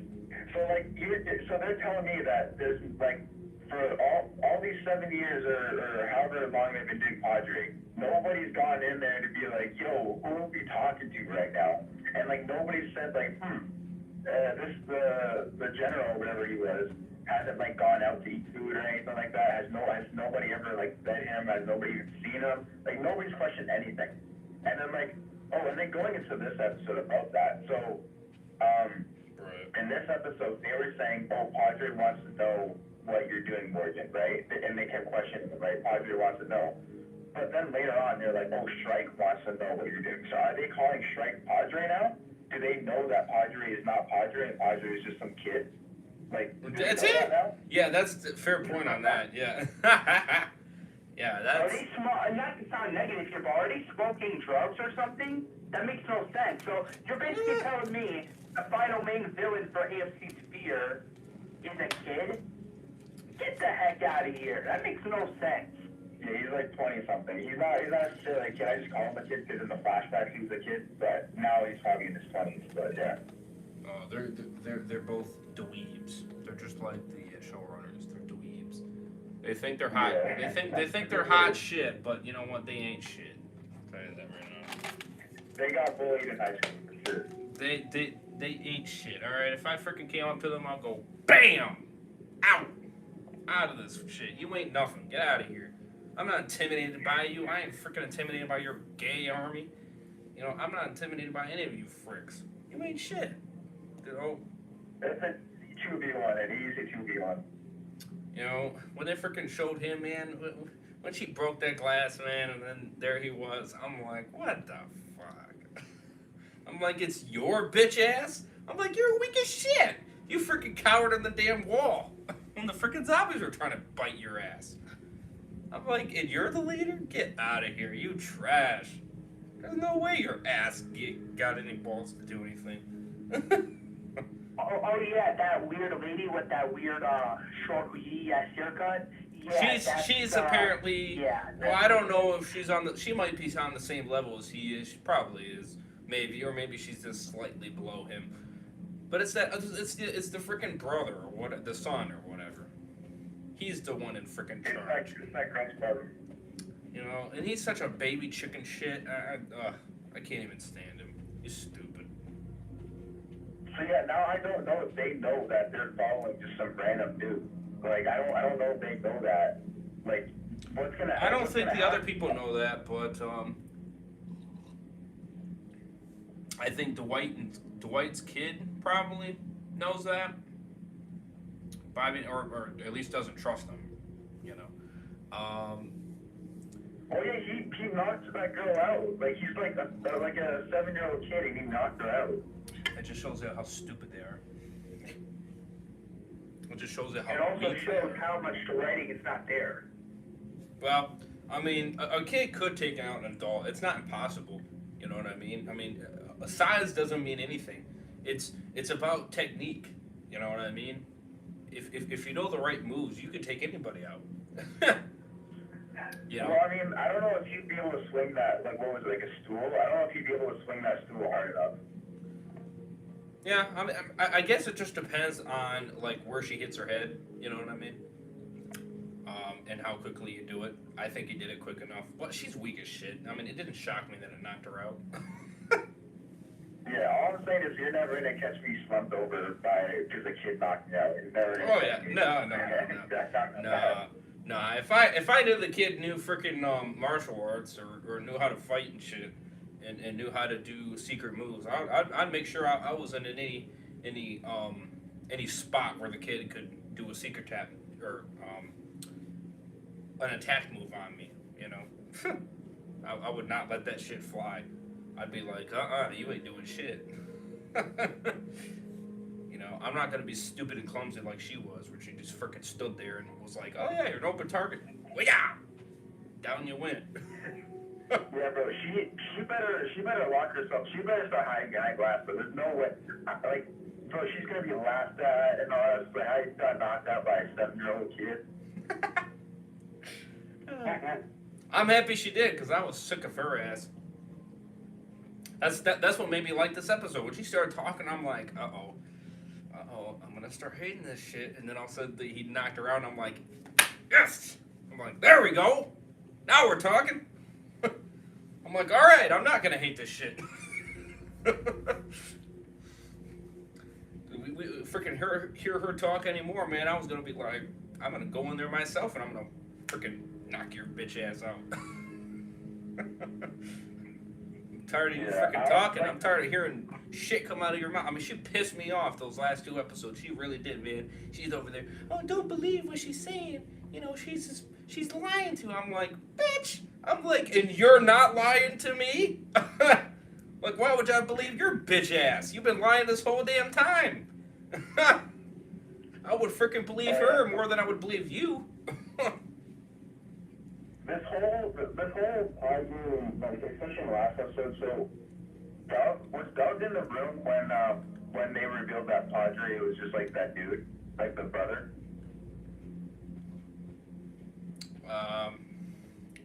Was Doug in there? I don't think so. No, I don't think he was. I don't think he was. No, I think it was just that girl. Which that girl, I mean, she's okay, but she is stupid as shit to freaking go against Madison. I mean, I'm sorry, she is dumb as shit. I mean, like for real. Yeah, that's what I'm talking about. Doug. Oh yeah, she was. I think yeah, she was. She was. Yes. Yeah, she's an idiot. Like, it makes no sense. Like, she's mad at Madison for giving her mom. Oh my god, yes, that pissed me off. I paused the episode when she was like, yeah, she's like, how dare you? When she did that, man, I'm like, bitch. I'm like, how dare you for freaking going against Madison? Like, it's these people's fault why Madison was doing what she was doing. If it wasn't for these dipshits over here, Madison wouldn't have done anything that she did. Yeah, she's on the side of the people who literally took her away from her own mom. Like, she's such an idiot, man. She is. Oh my god, I can't stand that stupidity, man. I can't. That stupidity drives me insane. Oh my god, it just makes me want to go in there and punch him right in the face and be like, "You're fucking stupid. Open your eyes, dipshit." They are the ones. She's really on the side of her kidnappers. Like, it's actually hilarious. Like, if her mom was still alive, her mom would be so disappointed in her. You know, you know what? I wouldn't. You know, if she dies, whatever. I could care less. I'll be like, well, you get karma, bitch. Yeah, I was starting to like her and like the actor and everything like that. And then she pulls this crap. Like, what? Like, you're on the side of the people who literally got your mom killed, you idiot. Like, what are you talking about? Yeah, you let the stupid bitch that kept lying over there, that kept pulling shit out of her mouth, you kept believing her nonsense. You know? And I'm like, you know, and she kept over there smiling and grinning, and I'm like, fuck you. You know, I would freaking put duct tape over your goddamn mouth, because I'm sick of all the lies that you keep coming. You know, I'm tired of hearing it. You know, why would we believe your ass? You've been lying this entire freaking time. And you're telling me that what I'm saying is wrong? Yeah, right. Get out of here. Get out of here with that. Also, just like how Padre has so many security guards and all that stuff, like they just go in and out of Padre so easily. Like, there's no guards. Where are they? Like, they all just disappear when Madison's like trying to escape or when she's trying to sneak in. They just trash. That's what they are. They trash. They can't. You know what I mean? Frickin' Madison will whack them all the way to China. You know what I mean? Especially that hit in that episode. I like that. That was funny. She frickin' took that. I'm forgetting what it's called. The sledgehammer. She took that sledgehammer and, well, bam! She smacked him against the wall. Yeah, that was hilarious. That was that was funny as shit. I didn't think about it at first. I didn't think about it at first, but frickin' when Make a Path Presents pointed that out, I was like, oh my god, you're right. They would have just went to the ground, but she made them go flying to the wall. I'm like, that is so unrealistic. It's so stupid, but it's so hilarious. And just the fact that they've been like blindly following somebody hiding behind glass for years, like you never even like thought about like who's on the other side or anything. Or maybe they know. I don't know. I mean, they might know, and maybe they're just they're so loyal to him that they just don't say anything. You know what I mean? Also, like, what's Shrike and the brother, and I think the brother's name is Ben. What's their motive? So their dad died, right? And then they get like a phone call or like a radio call saying like, hey, from like other kids saying like, hey, all our parents died. Can you come save us? So then they go save these other kids, and then they just start kidnapping other kids for no reason. Like, what's their motive? I guess so. Apparently. Their dad died, so like, oh well, the reasonable. That's what I'm. Yeah, kidnapping kids. That's what I'm saying. It's just stupid. At first I was interested, but once they did the review and they went more deeper into it, then I'm just like, okay, this shit is stupid. It doesn't make any sense. It's dumb as shit. These villains are weak as shit. Their motive behind it is BS. They're just full of lies. You know what I mean? They make you believe that your parents aren't out there when that's actually false. They are out there. I mean, everything they do is just BS. So. Yeah, it would make more sense if the dad didn't die and it was the brother that died, and then he wants to kidnap kids because his son died or whatever. That would still be kind of a stretch, but it would be more reasonable than what they actually gave us.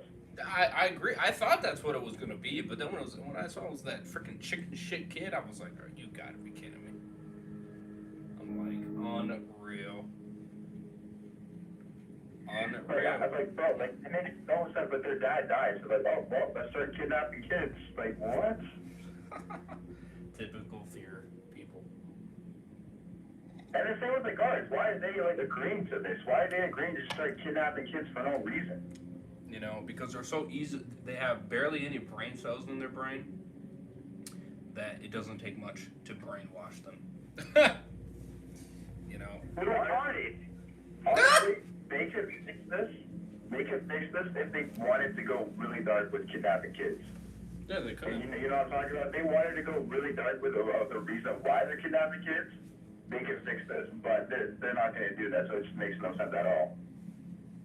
Like I said, that's why I gave Like up. I said before, I gave I'm up gonna on say it these again. people. I gave up on these dweebs freaking by the end of season 5. You know what I mean? By that season, I gave up on them because that was, especially that Alicia episode, which was painting trees. That was the episode where I freaking paused it, and I was just like, why am I still watching this shit? I mean, you know, to get me to do that, it takes a lot to get me to do that, and I do not do that. But when I did it in that episode, I was like, oh my god, this is terrible.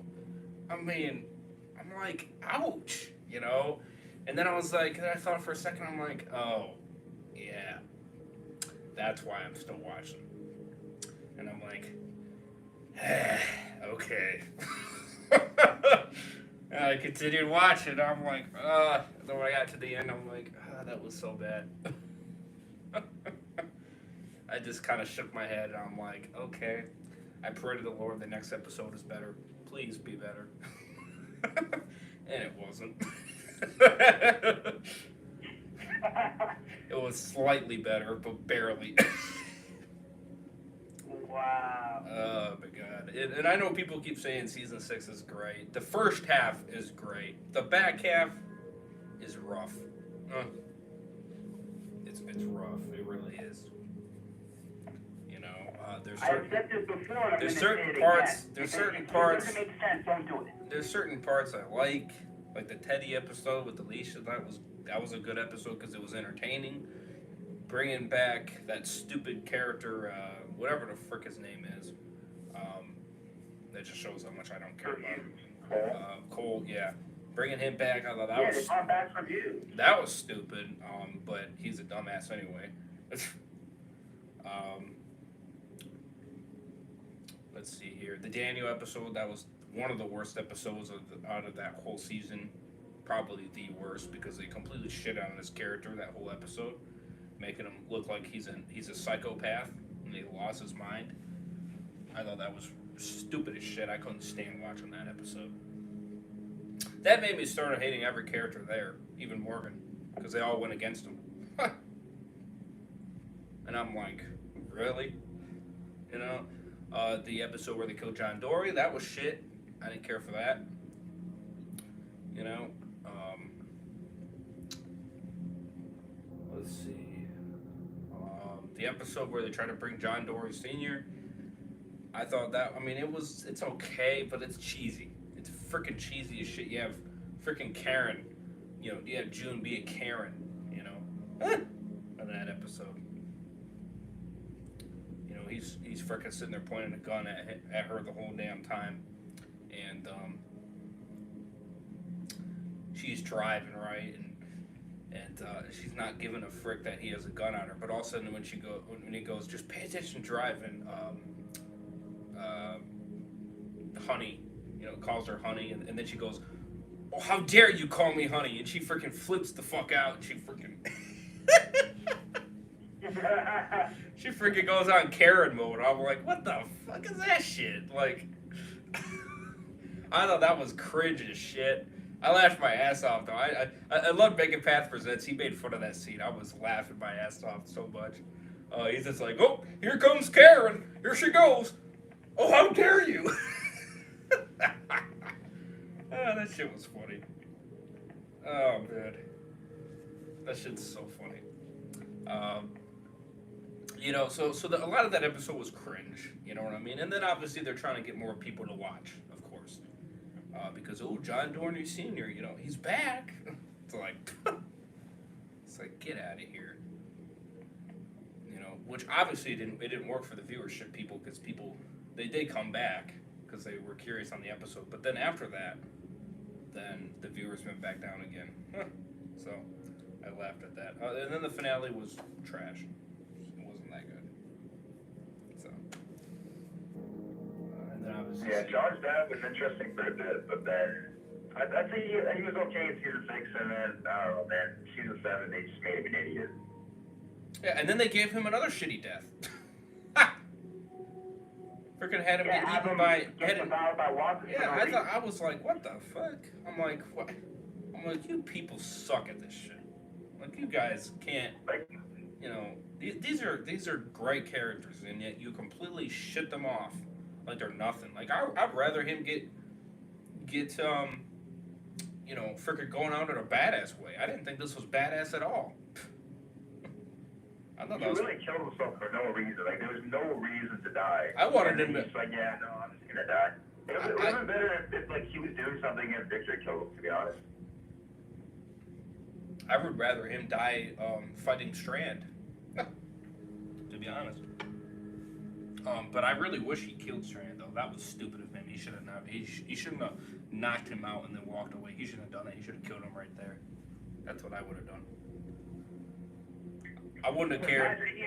I would have not have cared if it was that was not brave of you to do it, you know, without him being awake. I would have said, I don't give a flying frick. This piece of shit needs to die. Period. You should have died a season ago. I would have took that knife and go, die, bitch. Ugh. And then he would have been dead, and I'd be like, yes, you're finally fucking dead. Woohoo! If it was me freaking in that celebrate. scenario, I would have definitely killed Strand. I would have I just would not have let him live. Because what does he I do? would have He grabbed just a knife, freaking went and I inside. would have stabbed him in the head, and that would have been it. I'm not even gonna lie, if I lived in that, like, if that world was, like, if Ian Andrews' fear was, like, real, and I was, like, one of those people in that world, like, with these people, I would probably just end my own life, just because I could not stand living with a bunch of idiots, bro, like, oh my gosh, man. If it was me, I would rather leave. That's I why- would either leave, kill Strand, or join Alicia, because at that point, I wouldn't really care. No, man, if I joined Alicia, bro, I would die. Like, there's no, like, Ian Andrews, Alicia, no way, man. Oh, hell no. Fuck, no. I'm happy she left. She left because she was done with this. I would join with what? I mean, Alicia might get me killed just by following some zombie, thinking that's gonna lead her to safety. Oh, hell no, yeah. But They wrote her trash. Yeah, they wrote her trash, man. You know, that's what's sad about those two idiots. You know what I mean? I liked Alicia. You know, she was okay. She was all right in season 4, and she was, well, the first half of season 5, she was okay. The back half, I was like, all right, you're fucking stupid, Alicia. All right, that's when I started not liking her anymore. And then season 6, she got even worse. And then season 7, oh my god, that's when I was like, you know what? I could care less if you die or leave. I do not care, but I'm sick of your ass being on my screen. I'm tired of it. You're trash. Your writing's crap. You know, just get off my screen, please. And when she left, I was like, thank the Lord. I could not stand another crap shit story of that, man. She freaking sitting there following zombies. I'm like, come on, man. And then she helped Strand again. Oh, this is so bad. So bad. You want to know what's even sadder about that? And it made me cry too. Describe? It made me cry too, because Trev's channel too, he freaking said that episode of her leaving was the best episode, and I'm like, I freaking. Yeah, I remember you telling me that. I'm like, bro, is he on crack or something? He had to have been on crack. He freaking said episode 15 of season 7 was amazing, and he said the finale was amazing, and I'm like, oh my god, you did not just say that. He had to have been on drugs, man, because first off, not some idiot, who would say something like that? Who would go on YouTube, make a video, and then say on the video, or during the video, oh, this episode was really good. But then again, I'm like, how can you say that? He is blinded by, he is like the fan base. Sorry, but you're blinded. You'll eat up anything that gets thrown at you. For real. I mean, Yeah, and speaking of people that love to eat up fear, Movie Idol, for example, loves to eat up fear. He's another one, too. I don't know. He said that episode wasn't that good. But still, Movie Idol, kind of goes. I think he likes like one episode and then he dislikes the other one, and then he likes one episode and dislikes the other. yeah, he goes up and down, up and down, up and down, up and down. I'm like, dude. That's fine though. I'd rather that. Episode, but which is it? I'd rather that than be Trev. Trev's been more freaking just like it's good. It's good. When no, it's not. I mean, to be fair, if it wasn't for Ian and Andy, Alicia, them, and Carrie would have never let fear. Let's be honest here. I couldn't. For those two clowns. I just couldn't believe he said that, man. When he said that, I was like, all right, I'm done. I turned off his video. I'm like, all right, I'm done. I'm like, I cannot believe you said that. As soon as I found out that Alicia left in season 7, episode 15, I was like a little happy, but then again, I was a little disappointed knowing that those two idiots were the cause of the actress leaving AMC's Walking Dead universe. I'm like, dude, are you really that stupid? Do you have any idea what you idiots just done? And yes, I am talking about Ian and Andy because they are idiots that don't know how to write. Yeah, she's not gonna come back. I'll tell you. Yeah, of course she's not going to come back. Some people are like, oh, she could come back in Dead City. And I'm like, well, that's false because the actress is not going to come back. She's doing other things. And no, if the actress is doing other projects, then so be it. But that doesn't mean she's going to come back. Them going on Twitter and be like, oh, she could come back in Dead City. I'm like, no, what makes you think she's going to want to come back? She's not going to come back. She could, and if she does, if she's written better, great. But I just don't see it being very likely.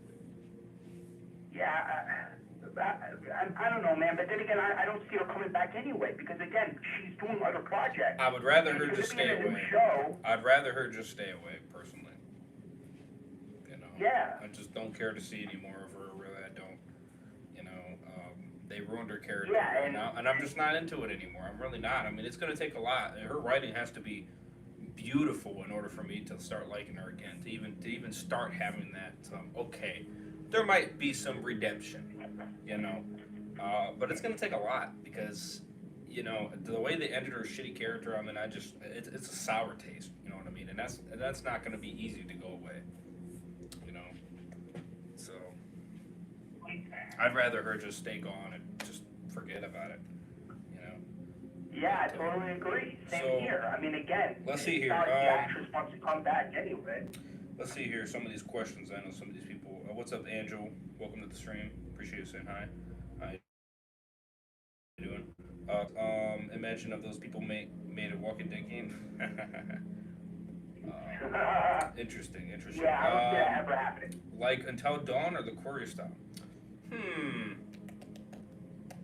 Both are unique in their own way.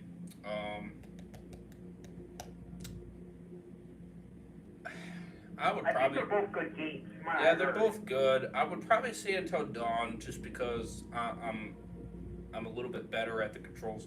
The Quarry, I'm still kind of getting used to some of it. I don't mind it. It's all right, but it is a little bit of a pain because it doesn't really tell you until the last millisecond. So it's kind of like you almost have to guess it, kind of like, and that's annoying.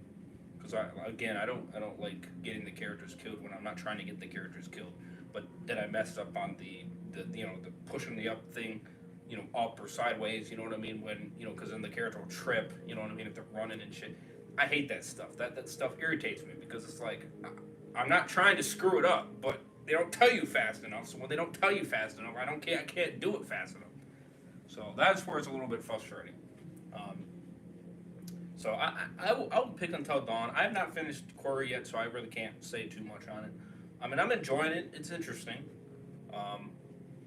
You know, and the characters aren't bad. So,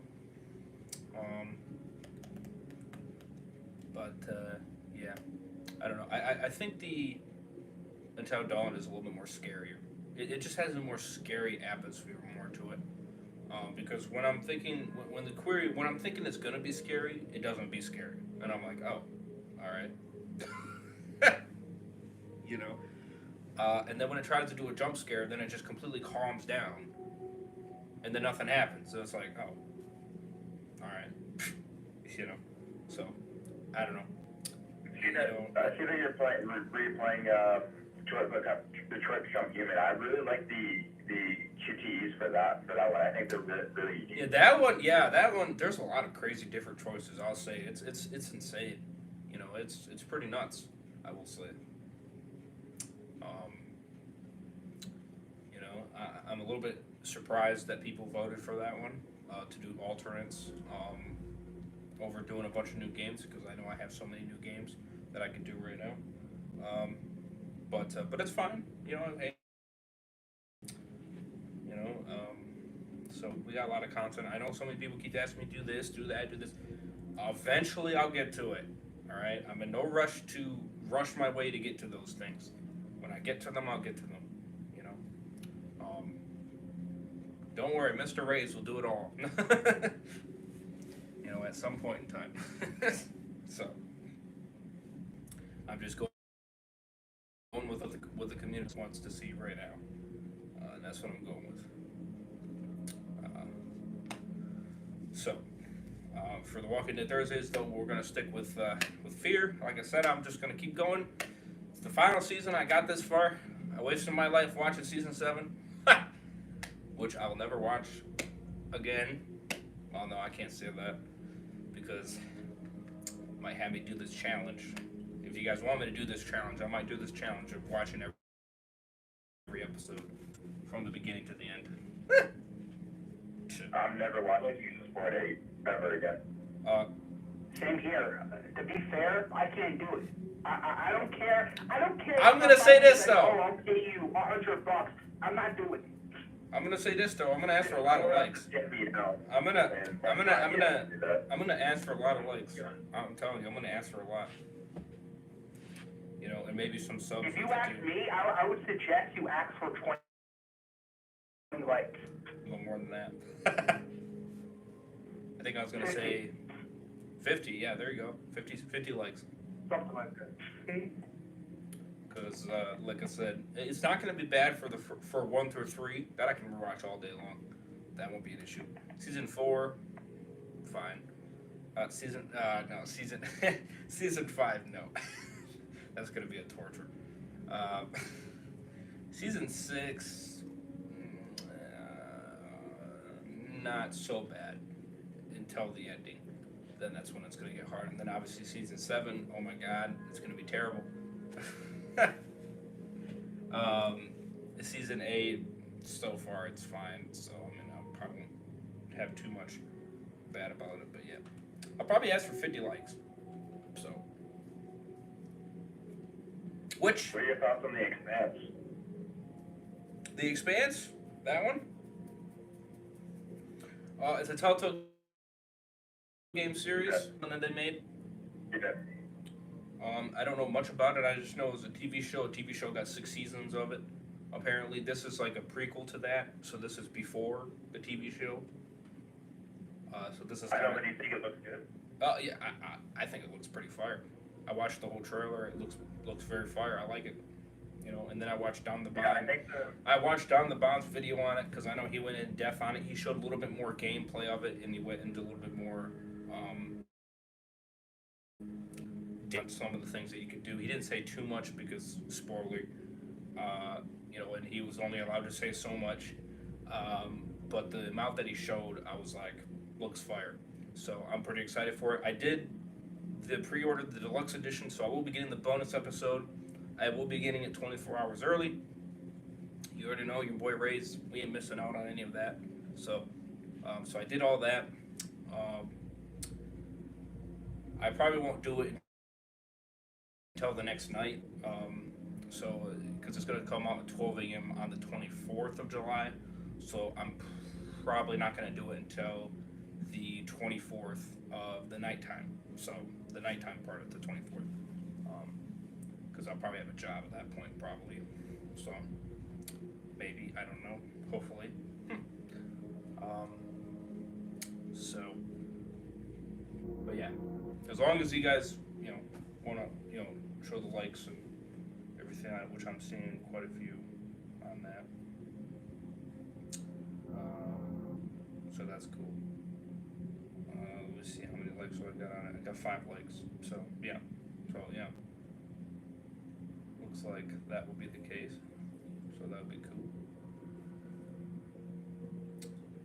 Yeah. Yeah, the animation for it looks, like, I don't know how to explain it really, but it looks very, like, the character movements look very realistic. I like how it's looking. Yeah, it looks really good. That gets me that much more excited for Wolf 2. That gets me very excited for that game, because when they showed that, the graphics of that looked fire.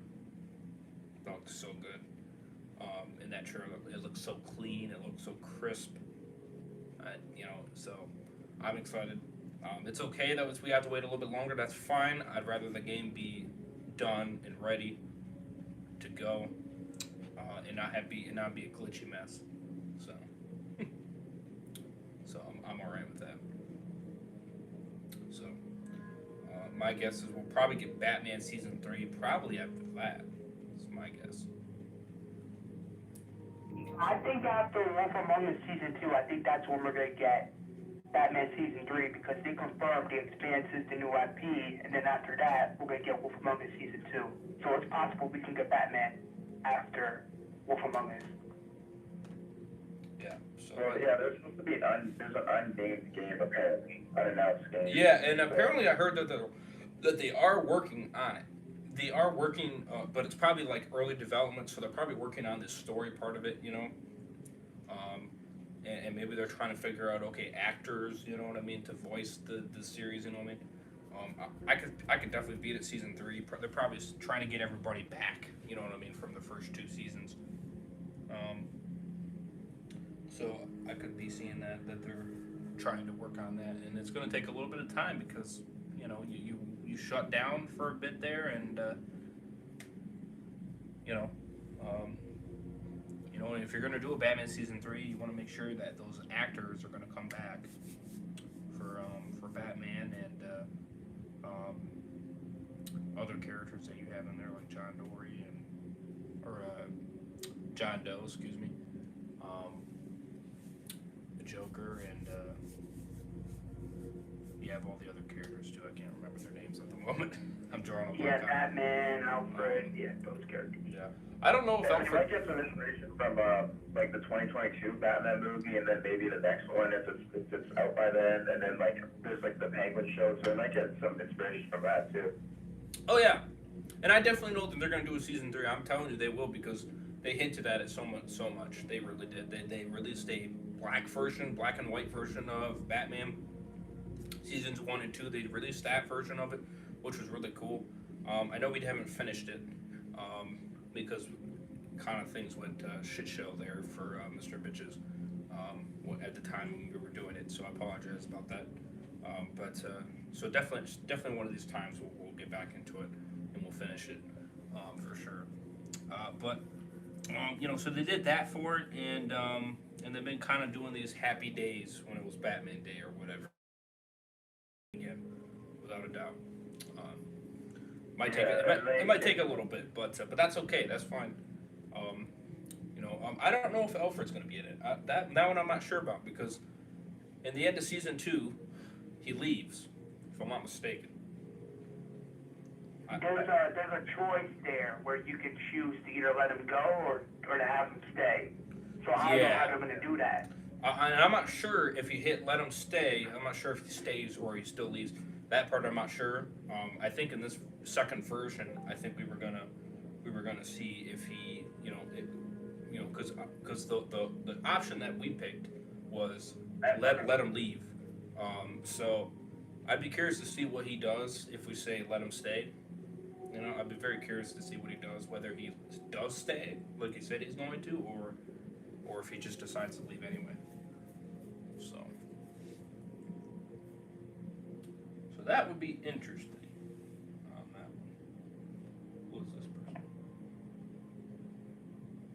imagine that Batman Wolf Among Us is also like the only two IPs that Telltale actually bothered to get back, or at least were able to anyway. Yeah. Oh, I see who it is. Yeah, well, maybe they are trying to get other ones back, or maybe they're waiting. You know, they could be waiting on those. You know, they could be waiting on those. Maybe they're trying to see how this one does, how the Expanse goes, and then how the Wolf Among Us Season 2 goes. You know what I mean? And if they're successful, then I think they might go for other ones. You know? Or, yeah, and that might be like what other companies are saying too. It's like, hey, we'll give you the IPs back, but only if like these other games that you're working on are successful. You know what I mean? Right, because they don't want to go in bankrupt again, and I think if they rebuy these rights back, it could make them go in bankrupt again. So they got to make sure that you know, when they come out, that they're gonna be good, you know, and they're gonna be making money. They're gonna be, you know, popping off like hotcakes type of thing, and that's understandable. That's fine. You should take it one at a time. You shouldn't freaking rush to get all these IPs back. You know, because it's gonna take a lot. You know what I mean? It's not easy. And these companies could be asking for a lot more too. It could be like, well, you guys went bankrupt the first time, so I don't know. Can we trust that you're not going to go bankrupt again? You know what I mean? I mean, they could have that type of issue going on, you know. And that's, you know, and so you don't want to, you want to gain that trust back, you know. And obviously, I know Game of Thrones, that one's might be a little bit tricky, possibly. For the Minecraft one, that one could be tricky. I don't know. I do hope they do get another one though, because Minecraft Story Mode was pretty good. Yeah, I like that. Season one was decent. Season 2 was really good. I'd say season 2 really fired on the quality anyway. I wonder, because so I think it's like Hero Capital and Skybound, like they both like equal like 200 million or something like that, or like 20 million. I don't remember how much it was, but they gave Telltale like a lot of money. And Skybound, they I think they're partnered, or Image Comics owns Skybound or something like that. They're like co-partnered or something like that. Yeah. And obviously Skybound like did The Walking Dead and all that, right? So I wonder if they do an Invincible game. I feel like that would be very interesting if that's the unannounced game. Right. That'd be cool. Like, I don't know, say after they're done with the Expanse and Wolf Among Us Season 2, say they confirm the next 2 new games, that being Batman and this new other IP. And if it's like like you said, like say like, oh, it's an Invincible game, but based off the comic, that'd be pretty cool. Yeah, I think they should definitely have a big IP do it. You know what I mean? Before just jumping into it. You know what I mean? Because they're trying to get back on top. That's what they're trying to do. They're trying to get back. They're trying to be successful, right? So, and if the fans want something, then you know I'm not saying you should listen every single time they want something, but you know, give them another season, because you know it's going to be successful. You know, obviously you got to do it really good and top tier, but besides that, I think it's a smart thing to do so, because then you can grow your fan base bigger. You know what I mean? And then from there, then you can do new IPs. You know what I mean? And then you can grow from there. You know. I think the Expanse, I think that is a good start for the first one coming out. So, you know, kind of gives people an interesting take. You know, and hopefully it will be successful. We'll definitely be watching here on the channel, for sure. You know, so definitely give it a shot, you guys. Definitely try it out. You know, I think you might find enjoyment in it, because you know, this game and Wolf Among Us Season 2 is really going to depict whether or not they're going to be able to continue on in the future. You know what I mean? With coming out with Batman Season 3, you know, like you said, in maybe an Invincible game, if if it ever gets to that. Maybe a Wolf Season 3, depending on how Wolf Season 2 ends. You know. Because I don't know how far they're going to take Wolf Among Us Wolf Among Us. I don't know how far they're going to take it. They could go more than 2 seasons. It could be like Walking Dead. We'll definitely depictorate how Season 2 ends before we talk about Season 3. But these 2 games right here, Expanse and Wolf 2, I'll tell you, how far we're going to go with this new Telltale. So I definitely say, use your wallet, buy the game, buy Wolf 2, and don't shy away, because, if we want more content from Telltale, this is how we got to do it. If we don't. Yeah, I might wait on the Expanse though. It's only when it first releases, it's only going to be on Epic Games, like the computer-wise. Sure. And I have Steam, so I might wait for it in case they put it on Steam. Yeah, what is the deal with that? You guys just not a fan of Epic Games, or? Yeah, I just don't like I have Epic Games Launcher. I just don't like it. I want all my games to be in one area, and I just don't really like the Epic Games Launcher too. Anyway. Sure. I was always wondering. I'm like, all these people are whining and crying about Epic Games, bitch. But I get it. That's a pretty reasonable explanation. Yeah. Like when I look at my games, I want it to be on the same app. So right. Yeah, that's the main reason. Sure. That makes sense.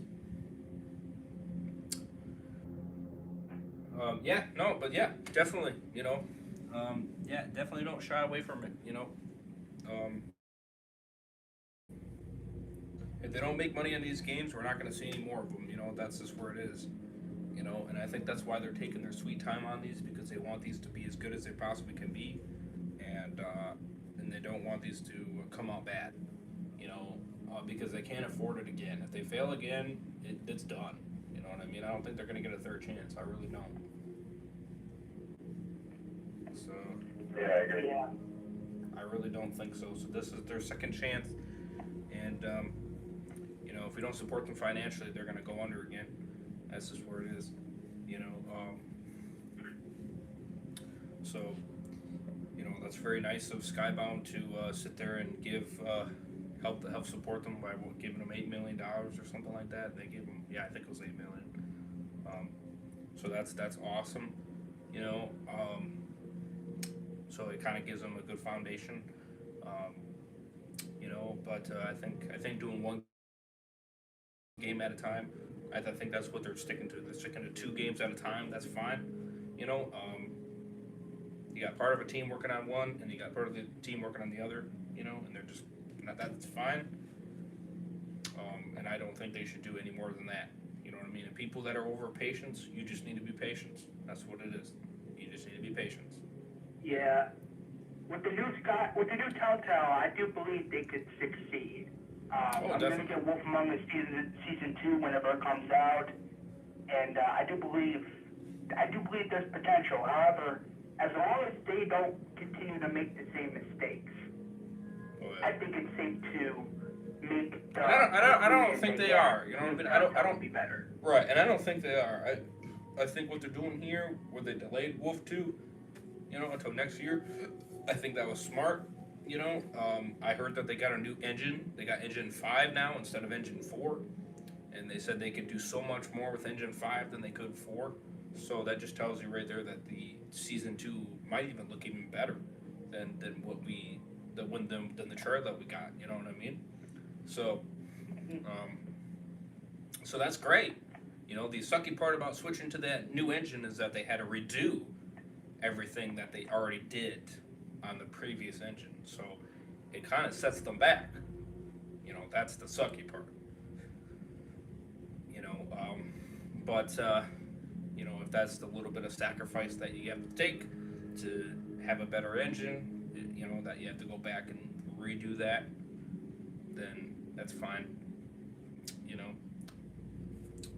It just sucks that they didn't get that before they started the project, because then they would have started from scratch.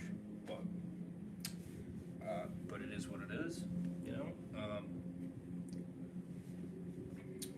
You know, and you people that are over impatient, if you really want them to get their ass moving, then you get your ass to where they work and you start working for them, and then there you go. We'll get shit moving. You know? Yeah. No bitching and crying. You know what I mean? If you want to speed them up, then get your ass over there and start working. You know? You know, again, high quality games are going to take time to make. And it's going to take time to put together. You know, if you want a good quality game, you got to wait. That's, you know, the more people you got, I do believe that the faster the production could go. But I don't want no people that are slapping this shit together and calling it good, though. Those people better be, you know what I mean, they better be on point, you know what I mean? Their momentum of, okay, I'm going fast, but that quality needs to stay the same. You know what I mean? That mentality needs to be there. Because if the quality is not the same, you know, just to go faster, then your game's not going to be as good. So. Yeah, I think they're also not hiring as many people as well, just to start out with as well. Yeah, because this is their first product here that they are putting out on the store again, you know, they want to see investments go into for them, you know, not you people looking up YouTube walkthroughs and then watching that. They're not making shit from that. I'll tell you that right now. Yeah, I think for I think in terms of hiring for Telltale, I think they're doing quality over quantity this time. Yeah. You know, just doing a lot of people who can, or not necessarily a lot, but like a decent amount of people who are like just really, really good at the job instead of maybe just multiple people who, you know, they could still be good, but you know, we are. Right. I think they will hire more people as time goes along if they start seeing profits come back for this first game, especially. If they see high numbers that are going, you know, to good numbers, you know what I mean, then they're like, oh, good, we're doing good, we're doing good. You know, then I could definitely see that being the case, you know. For sure. You already know me. Every deluxe edition they come out with, your boy is buying it. Every single one. You already know it.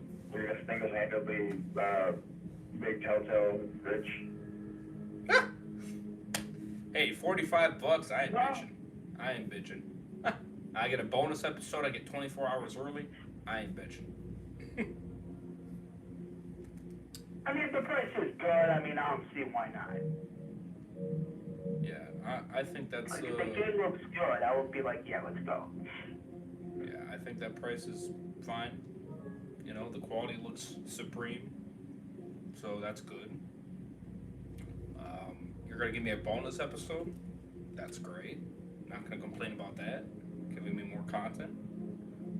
24 hours early, that's a nice perk, I will say. You know, and the good thing I like about this too is that they'll be done with the game when they release it. That's a nice thing. And we'll be getting we'll be getting a new episode every 2 weeks. So that will be cool. So I like that strategy. That'd be fire. I like that strategy. That strategy is a good strategy. I think that would work. You know, we'll give our little thoughts and everything like that on the Expanse when it comes out. After the first episode, we'll go into review and a discussion on it and what we think. Obviously, Mr. Dom over there already got to play the first episode because he's a fricker. So. He's a mother fricker. You got to play it. But, oh, he did say too, by the way, that they will eventually put it on Steam. He said he asked them on that question, and they said, yes, we do plan on bringing it to Steam at a later point. like, okay. That's good. So it is coming to Steam at some point. Maybe by the end of the year, maybe.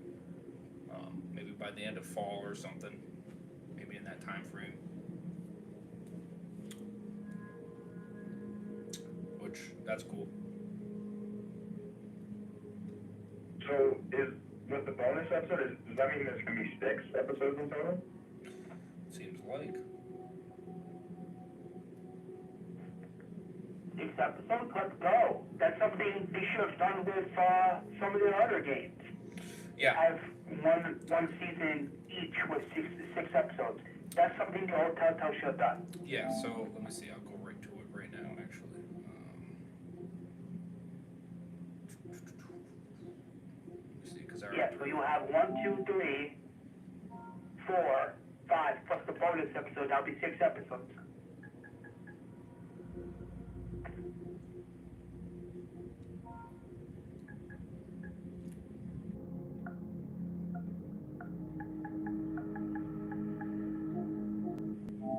Right, here it is.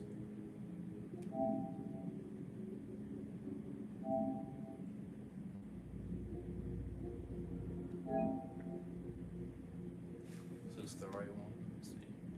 Oh, I don't think it is. Hold up. Deluxe. There we go. You have to go to the deluxe version. Alright, so it says.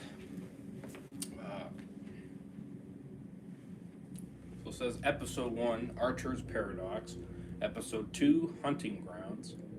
Episode 3, First Ones. Episode 4, Impossible Objects. Episode 5, Europa's Folly. I think I'm pronouncing that right. And then it says bonus episode, Archangle, in all caps. And then you get the Expanse soundtrack. So that is what I'm seeing here. The Expanse Deluxe Edition brings together all 5 groundbreaking episodes of The Expanse, along with Telltale's bonus episode, Archangle, set against the backdrop of the UNN peace operations, a unit formed to defend Earth from impending danger. Archangle is an all-new chapter that features a beloved character from the hit TV series. Interesting. And then obviously pre-order now and receive 24 hours access, early access to all episodes. To all episodes. So that kind of tells you right there that every episode, if you do the deluxe, which obviously I did, it means every episode I'm going to get 24 hours early. Probably even the bonus too, is my guess. So if the release date is 2 weeks from, so the original date was 26th or 27th, and I get it the 24th, I think, or 26th, whatever. I think that's what it is. The original date's 26 or whatever. So that means 2 weeks from that, I'm gonna get that second episode 24 hours early from there. Is my guess. So, oh yeah, it says 26. Let's see. Release 7/26. Okay. So yeah, so I'm gonna get it the 24th. I think that's more than 24 hours, don't you?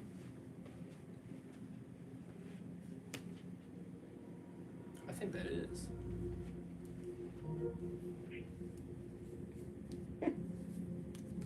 I think that is.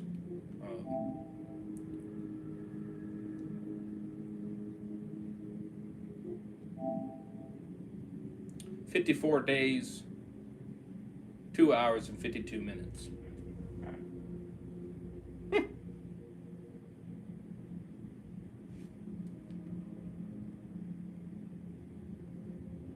Expected auto download date 7/24/23.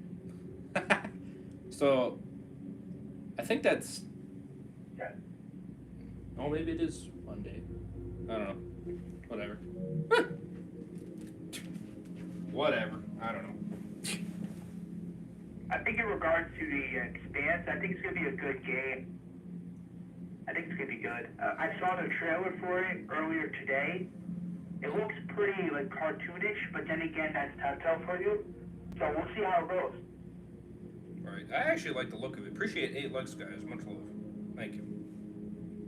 I want to be going live on Twitch here next.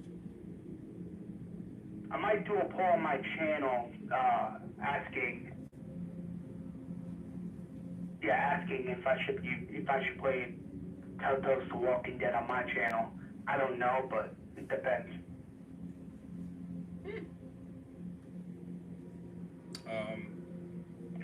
So yes, the After Dark stream is gonna have a lot of people in it.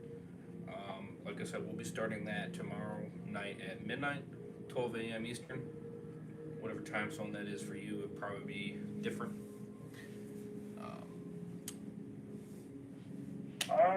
11 p.m. Central Time, 10 p.m. Whatever. We're talking 11 p.m. And then unfortunately, 9 I p.m. can't make it. Oh, you're fine. I'm not.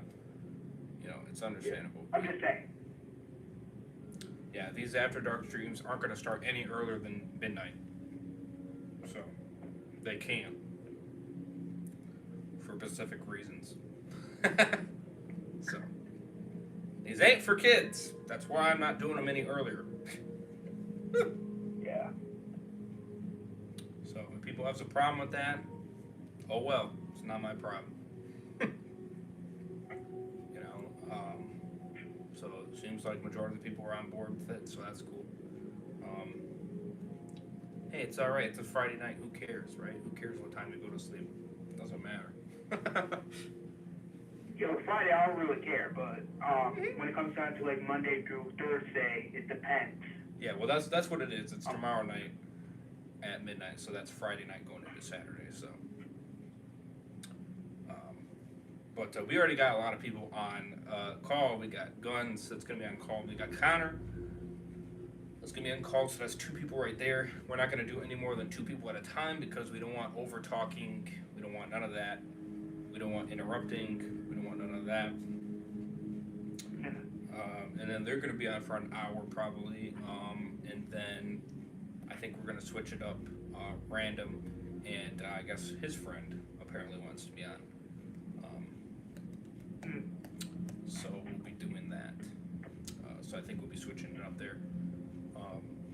So apparently a lot of people want to be a part of this wondrous of a stream. So this one probably could blow more than the first one did. So yeah, it's possible. Yeah. So very likely on that. If you guys are curious, I know some of you guys might be. I want to try to have different people on for the Walking Dead Thursdays. I'm going to do it much earlier, obviously. I'm going to do it around between 5 and 6 p.m. somewhere around there. I'm going to shoot for that time frame on Thursdays. Going forward, I know Dan Reviews is going to be trying to join in some of these Thursday streams. And I'm going to try to get him in on as many as we can on this channel.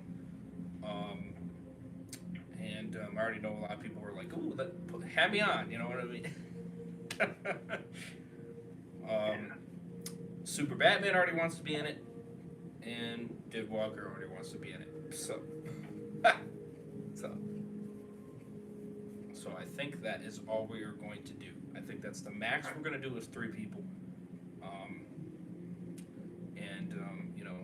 No over talking. Otherwise, somebody besides Dan is going to get kicked out. So, I will not be kicking Dan out. Well, it depends on who it is. I will not be kicking Dan out. I'm telling you this right now. I will not be kicking him out. It's forever to get his ass on. So, it's either Dead Walker's going to get kicked out or Mr. Bit. Most likely Dead Walker. But Possibly. And then you need to get Brian on eventually, because today didn't work out. yeah, I'm not sure what happened there. Might have to try a DM chat maybe maybe on call, maybe we'll do it that way. Maybe that might work better. Maybe it might. Yeah, I think it was, like, I don't know, for some reason, I guess it works for Super Batman and Dead Walker, but for Brian and I, there was like, it made it seem like it was like some setting or something like that was in this voice call that we had to do push to talk. And then Brian had to, for some reason I didn't have to, but Brian had to download like an application or something. Yeah, that's weird. I don't know. It's my first time trying this, or trying doing it this way. I know I saw a lot of people do it this way, so that's why I was like, well, I can, do it this way. I didn't think I was gonna have any issues with it, quite frankly. So I apologize if any issues did come up. I'm happy that you were able to resolve that. That's great. Sucks that Brian was not able to. So if we need to do it in a DM call, fine, not a big deal. I don't want random. I mean, we might do that anyway for the Dan one, because I don't want random people coming into it. Sorry, but you're not welcome. If I didn't invite you into it, you should not just hop on and be like, oh yeah, I'm gonna join. No. There's enough people on. If we go overboard, then it just becomes too much.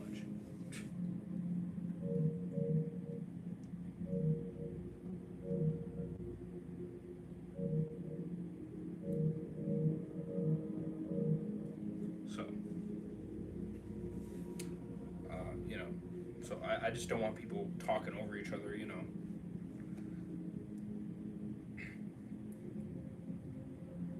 Don't want none of that. So,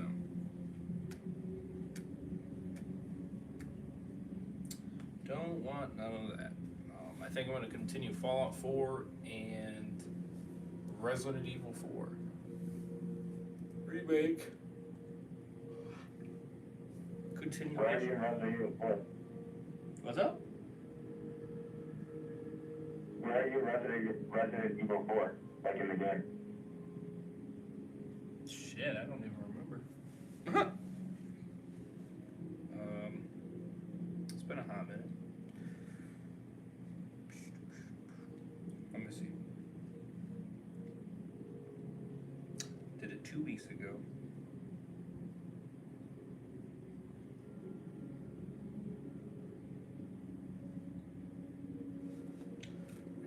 Let me do it on my thing.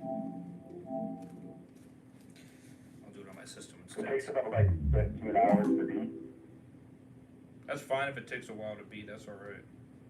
I'm enjoying the game, it's freaking fire. I really like I've gone to the mini game parts. I really like that. No, I have not gotten to that yet. Like there's like a gun range that. Oh, really? Excuse me. Wait a minute, did I already pass it? Let me see here.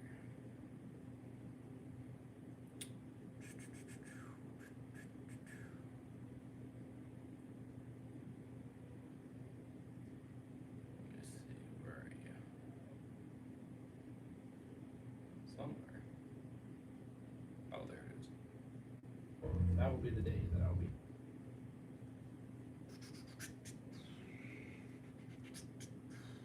Let me see here. I'm gonna be stuck on a part. Let me see. Oh, I was actually progressing. I think I'm just past the part where that asshole came in the room. I'm gonna save it here. Just past what? Oh, well, I'm in that room. That room. You know what I mean? Where chapter 3 just started. I think. Let me see. Hold on. Let me back it up here. Yeah, it was that girl that, and then this fat ass. Psycho. I don't even know what the hell you call him. This freaking monstrous dude comes in here. 8-foot guy. The big dude with the hat. Yeah, yeah. Blood. Yeah, I'm at that part. Ah! Good, go after the crazy lady, or the other lady, I should say. I'd rather. He was about to kill me, and then all of a sudden that crazy lady came in there. She came up. She came from up above. Yeah, so it's chapter 3. I know that.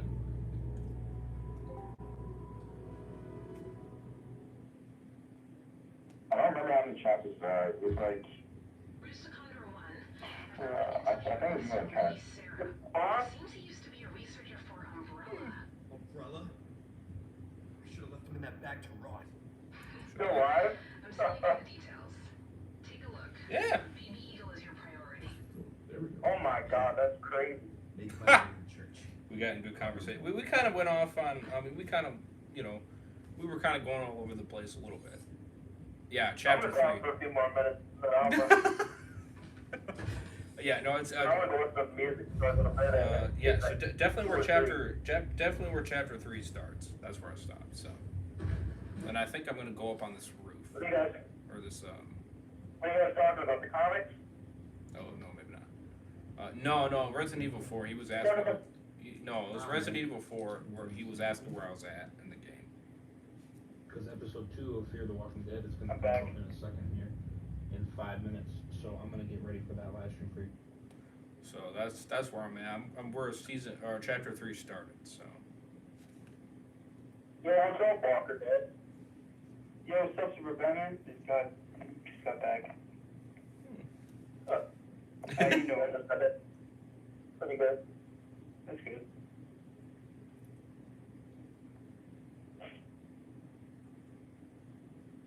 Yeah, here's hoping the Expanse is a banger. The one thing I'm hoping is a banger this year is the Flash movie. Yeah, I heard, speaking of that, I heard tickets sold out like crazy. Good thing we already got our tickets. Yeah, we already bought ours. Heck yeah. Heck yeah, I didn't waste no time on that. Yeah, we go watch a movie. Especially after all the trash that show, the Flash TV series became, I gotta get a banger. Yeah, it's funny that you mentioned the Flash show. Seasons 1, 2, and 3 were good, but after season 3, the CW's Flash show became like what the fuck am I watching? Like not sound negative, but I'm being honest. I'm like, all jokes aside, like what the heck? Yeah, especially season 7, 8, 9. It's just god awful. Yeah, what the heck was up with that? I'm sorry. I'm sorry. In my opinion, the show should have ended with season 7. Because if it ended with season 7, you could have had an even more decent ending. But it should have ended with that Cisco episode. Yeah, I mean, or ended with the season 7 finale, where you have the final moment between all the characters in the season 7 finale ended there. That would have been the perfect series finale for the show that ended with season 7. But instead, they did 8, 9. I'm like, what are you doing? Yeah, right. Yeah, this movie better go. I'm gonna scream anger. If it doesn't do good, I'm gonna rant. I might do a rant video on my channel talking about it. I'm gonna be like, listen, this movie had potential in the beginning, but as time went on, it became dog shit. Did you see the season 9? Did you see my rant? Not yet, but I heard you were ranting hard on season 9 of the CW Flash show. Now then I started tearing up like a little baby. Because I was the biggest fan of that show. Yeah, but unfortunately... It broke me. Yeah, but then again, I look at season 9 of the CW's Flash show. I look at that season and I'm like, bro, it could have been so much better. Well, that's why he's crying, because of how bad it got, you know what I mean? He's sad that it got to this point. You know. True, but still, I mean, I don't know. The series finale could have been better. That's just me. Oh, I agree. I'm like, sure, you bring back Godspeed, you bring back Zoom, you bring back Dawn. I'm like, okay, there's something here, but they do nothing. They couldn't bring back Cisco. Yeah, they couldn't bring back Cisco. They couldn't bring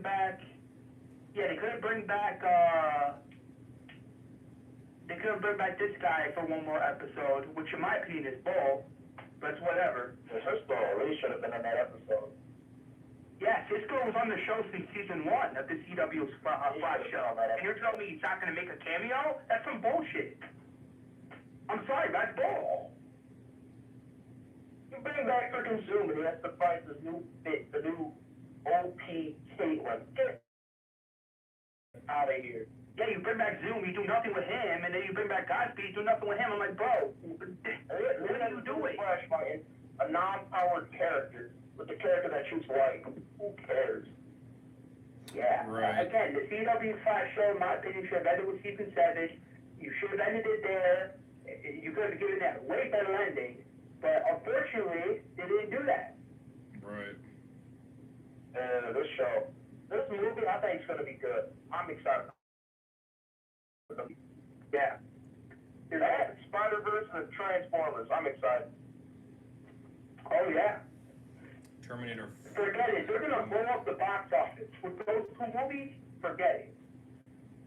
Yeah, the numbers and the box office are going to go skyrocket. Right. This is going to be the best month for movies since COVID, since before COVID. Right. I believe, yeah, pre-COVID.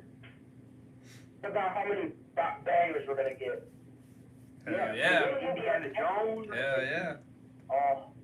Yeah, Indiana Jones, the new Transformers, we're getting those movies. The only movie I don't think that's going to make a lot of money is that new Pixar movie. I don't think that's going to make much. Yeah, I don't think so either. Everything else is going to make money. Yeah. Appreciate it, Conjun I heard, Spice. speaking of movies that need to make money, I heard The Little Mermaid didn't make anything at the box office, which is pretty I disappointing. heard that too.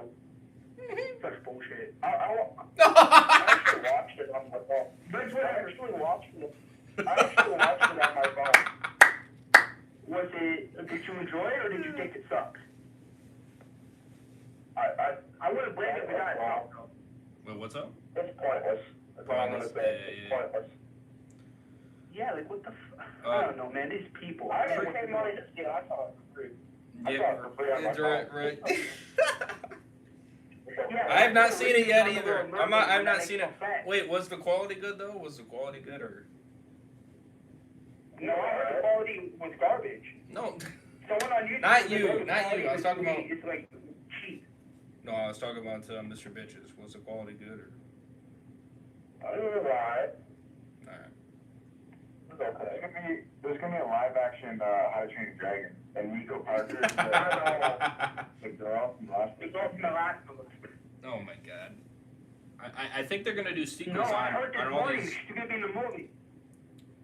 Oh, Other jeez. than Phoenix, yeah, why scare anybody from Last of Us? That show, other than Pedro Pascal, he was the only one that did okay on Last of Us. Everybody else sucked. To Right. be fair, I don't know if any of you would agree with me what I'm about to say right now, but in my honest opinion, the Last of Us TV show copied too much from the game. In my honest opinion, the Last of Us TV show should have done a lot of TV show material. But here's the I thing, agree with you. they failed at it. I agree. They took all the parts of the game that you didn't understand that we wanted to see action. If you were going to game club, just give me more clickers and action. Yeah, do more with the clickers. Have some original material. Don't copy from the game because then that's where everything's going to become unpredictable. Again, if you're trying to tell a story or retell a story, don't have everything be predictable. Otherwise, who's going to be interested in the show or in the story of the show if it's going to be predictable? Right. I appreciate you. I appreciate you, Conjun Spice, for donating. You have donated $20 to me. Appreciate it. Oh wow! Thank you. The actress of Bella Ramsey, the actress who played Ellie, just told us season 2 is going to be a revenge story. I'm like, that's the second game. Yeah, it's going to be a waste of my... Yeah, I even told this to Ryan. I'm like, listen, if season 2 is going to be an exact copy of the Last of Us 2 game, why am I going to waste my time watching season 2? If it's going to be the same Joel in episode 1, if this is a revenge story. Yeah, they're going to kill Joel, and they're going Right. to introduce Abby, which in my opinion, that's going to suck. And it's going to be the same. It's going to be the same nonsense. I'm sorry. It's going to be the same. It's going to be the same BS. I Right. want you I'm sorry, this is shit. And it's a different revenge story. I don't know, man. Again, Original stuff. yeah, exactly. Do something original for once. I even said this to Brian. I'm like, listen, if I'm gonna do rewrites of The Last of Us, I would rather do original material than the copy from the game. I even said that. I'm like, listen, if I'm gonna do it, I would rather do original stuff because I'm not dumb enough to be doing the same shit over and over again. Well, so you're not Neil Druckmann, because Neil Druckmann does not copy the game. Ah, Yeah, Neil Druckmann was part of the show, and he was like, oh, let's have this in there, let's change up this. I'm like, dude, do you not understand that this is supposed to be a TV show where some things are supposed to be different? I mean, how? Like, for example, look at the Walking Dead TV show. Look at the Walking Dead reboot. With those two shows, they were able to pull off some original stuff and got away with it. But with the Last of Us TV show, they don't do original material, which pisses me off. I agree. If they can do it, honestly too, if they can do it with The Walking Dead, there's no excuse why they couldn't do it with The Last of Us. right. My problem with the show is that the original material was just not good. Personally, my favorite stuff was the stuff from the game, and all the original material was just actually garbage. Yeah. Especially when they did the Bill. I really hated what they did to Bill. They could have done a lot better with that. I can tell you that right now. They could have done something completely different with that. They did, which I thought was cool. Bill completely. Right. Yeah, being a hardened survivor to be a guy picking berries and shooting out people's guns in the open. Yeah, he's picking berries, he's like running around the neighborhood, there's like barely anybody there. He's with his guy friend. I'm like, dude, what is this? That was such a pointless episode. Yeah, what the hell is up with that? He's a guy, didn't like that episode. I can't blame him. Only thing that mattered was Joel and Ellie getting the truck at the end. That was the only thing that mattered in the entire episode. Yeah. Ah, right. I even said this hundreds of times, and I'm going to say this again. If you have a certain thing that doesn't make sense for the story, don't include it. And this goes for any story you make. This goes for any story you're trying to tell. If you have something that doesn't make sense for the story, do not include it. Because then Right. people are going to be like, well, this makes sense. This is retarded. Why am I going to watch an episode with two people running and eating berries with each other if it doesn't make no damn sense? Right. Alright, I got another question. Why do you think they pushed back Fear to May? Do you think they didn't want to compete with Last of Us? That's what I think. I think they were, I don't know about you guys, but I think they were afraid of the backlash. I think they were afraid of I backlash. think they were. Right. I think Imagine the backlash they got. Yeah. Imagine all the backlash they could have gotten if Fear and The Last of Us were going at the same time. Imagine the backlash they would have.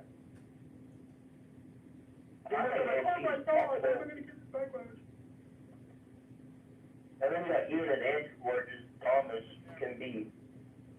Yeah, they're fucking stupid. I don't know if I mentioned this before, but I even said this about. I'm like, bro, why give Dwight and Sheriff's son just to have their son get bit, and then the next episode it's revealed that their son's gonna be okay. He has radiation, and that's supposedly that stops a walker bite. I'm like, bro, that's not how it works. That's so stupid. Most people said Alicia was dying from a walker bite, but the radiation was prolonging it. I'm like, I thought she was dying from radiation poisoning. Right. Yeah, wasn't that confirmed that she was dying from that? I don't know, that's so stupid. No, he said it was an actual walker bite. And I said, what? It seemed more like radiation poisoning to me, but that's just me. Well, either way, it's dumb. It's dumb. Regardless if she got bit or not, it's dumb. And you know what's funny about that? So she cut off her arm, right? And I think it was he said that the whole radiation stuff isn't supposed to be the cure, but it's supposed to be the equivalent of chopping off your arm and like basically stopping the spreading. So what's the point of the whole, like, I don't know, man. I don't know how June came to that conclusion. if she already had her arm chopped off at the same time. Like, I just don't understand it. Right. I don't know, man. Again, nothing in Fear makes sense, especially when you have Ian and Andy that are doing stuff that makes no sense at all, which is factual because they don't know how to write. They don't know how to write. Right. Yeah, facts. Apparently, they just wrote this episode that I thought was decent, that fucking King County episode. Yeah, Reyes was telling me that, that was the only good episode so far, Fear Season. I'll say it's the only good episode. That's the only, it's the only good episode. Okay, I'll think about watching it. But there's still some part I don't like in it, too. Like what? Dom Padre, being dumb. Yeah. You got the Cure. You got the Cure part with the prawn. I was like, God damn, I'm getting tired of this damn Cure. Fucking Padre and all this other bullshit. I even said this in the chat. I'm like, instead of Padre, it should have been the CRM. Because I kid you not, in one of the promos, I heard June say something like this. She's like, oh, together we can stop Padre. I'm like, are you kidding me? Are you on crack? How many times? So every time you come across a group, you're going to say something like that, like, oh, we got to stop this group. I'm like, dude, it's the same shit over and over again. Who cares? Fuck Padre. Walking Deck on that point, too. Oh, yeah, who cares about Padre? Like, God dang it, I'm getting tired of their own groups. Right. You want to know what's funny? They were trying to set up Padre to be this big military-like group, when in reality, it became this group of nobodies. Which is bullshit. Right. Literally, dude, college kids. It's just two dumb kids running it. Yeah, their daddy got bitten and they're all fucking things. Oh my God. Talk about stuff that makes no sense for a story. Talk about unrealism. Because that's some bullshit. I kid you not. Look at my Walking Dead What If shorts. Watch those shorts and come back to me and be like, yeah, that was somewhat better than what we got with AMC's Fear. Because what they're doing with Padre, it's bull. It's I don't like Padre. First off, another thing too, I'll open this up right now. Why would Ian and Andy have two kids as leaders? That makes no sense. And they're dumb as that. And they're dumb on top of that. They don't add anything to that group. The only thing they do is, we're going to kidnap your kids and make your kids eat all adults, other than us. Right. That makes no sense. That's not how you write a villain group. That's not how you write. I'm sorry, that's not how you write. I'm being dead serious when I say that. That's not how you write leaders in your story. Right. It's such bullshit. I'm sorry. Fear the Walking Dead, AMC version, could go F itself. I'm done. I'm never watching another episode unless it's like that episode Ray recommend. I'm not gonna watch another episode because I'm done.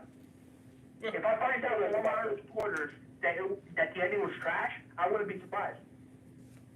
Right. Oh, what this episode?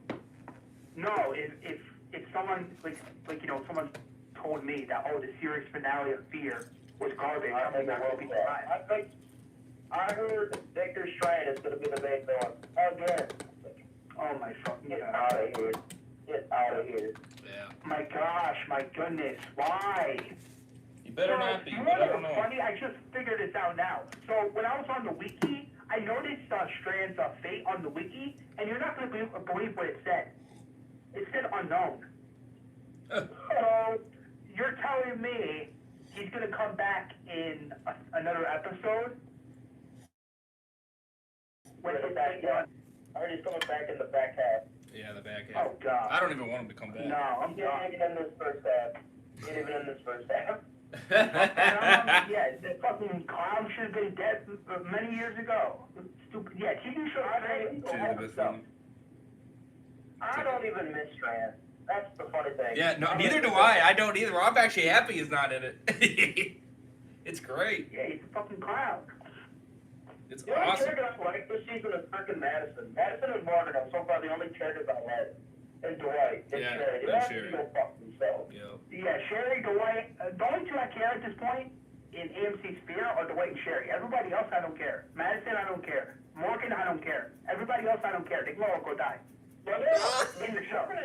Madison in this season are actually decent. They're decently. I'm just saying they're decently written. Everybody else sucks. Other than Dwight and Sherry, everyone else sucks. Yeah, Julie sucks. Fine. Yeah, well, I don't know. I mean, it's whatever now. It is, but it's about it. Fear's villains suck. Yep. LOL, was Ginny the best villain? No, Dodge. No, not even close. No. So the point of the CRM, that was Brian. So the point of the CRM was to take Althea away. Okay.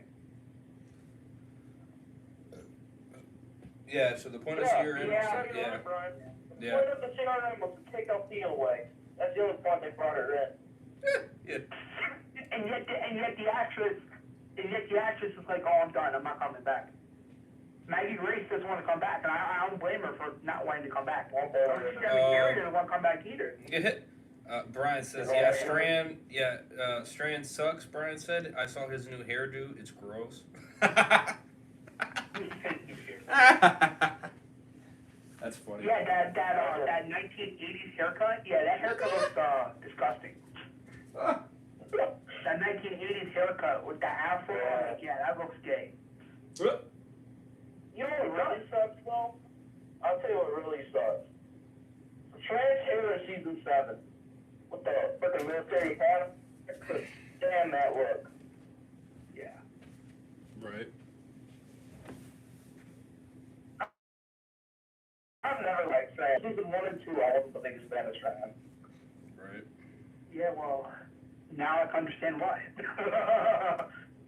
He was better written, I'll say, in those early seasons. He was better written. Yeah, definitely. Unlike season 4B or season 5 and 6, where he's like up and down, up and down, up and down. And then 7 and 8, 7 and 8, where he just teleports. I'm so happy I'm so happy this is the final season. It's the final shit season where we don't have to talk about Fear the Walking Trash ever again. Where we can move on with other Walking Dead projects. You know what's a nice thing? The mid-season finale is not the only Walking Dead show I get that day. I also get Dead City. A show that I'm more excited for. I would rather watch Dead City or Summit than to watch Fear the Walking Trash. That's just me being honest, because I would rather watch one of those two shows than to waste my time with Fear the Walking Shit Show. Because it's a shit show with Morgan. I got a better idea. I would rather watch Tales than watch Fear. Well, I agree. I wouldn't go that far, but I mean, if you were to go that far, I mean, it is what it is. Oh, Tales is better than Fear to me. Right. Yeah.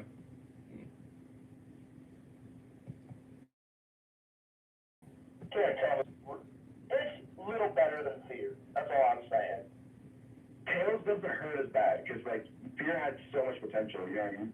That Tales like just didn't really. I mean, Tales had potential with like if they returned like characters we had in the past, but didn't have as much potential as Fear. And speaking of Tales, they're going to do another spin-off, that being more Tales of the Walking Dead, which I think that's even dumber. Because you look at AMC, right, and you're like, well, why are you going to wait until now to listen to this when you could have done that before? Wasn't this Tales series, but is it going to be more web? Well, is it going to be like a streaming, like Dead in the Water, is what I thought I heard. I don't know. Supposedly it's going to be on AFC Plus. That's what I heard. I don't know how true that is, but I wouldn't be surprised. Like Dead in the Water. Like Dead in the Water. Yeah, something like that. I don't know. It's possible. It did be alright. I actually like Dead in the Water. It was okay, but I think it was. I feel like they could have had Dead in the Water if Riley was the villain for Fear season 7 and not Strand. Thanks. I agree with that. I mean, don't get me wrong, Dead in the Water, it looks good. It it looks good story-wise. Like, you can tell what they're trying to do looking back on it. However, you can't, there's also no denying the fact that Riley should have been the villain for Fear, season 7, and not Strand. Because if they would have killed Strand in season 6, that would have opened the door. Dead in the Water came out too late. It went really high into season 6. It should have came out during season 6. Yeah, it should have came out in between, like maybe towards the middle of Fear season 6, maybe before Riley's introduced. They could have done something like that. Yeah. Mm-hmm. But they missed out on that. Yep.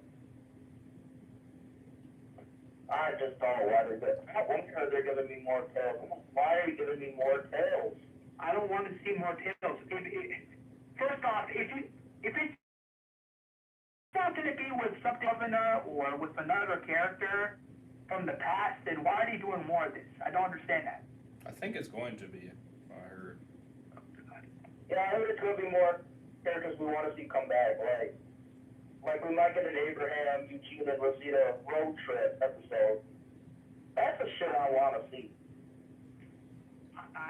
I don't know if they're going to be able to pull that off, but I don't know. After what they did with the other Tales, I'm like, I don't know. They had their chance with the other Tales show. They had their chance with Tales of the Walking Dead, and they didn't do nothing.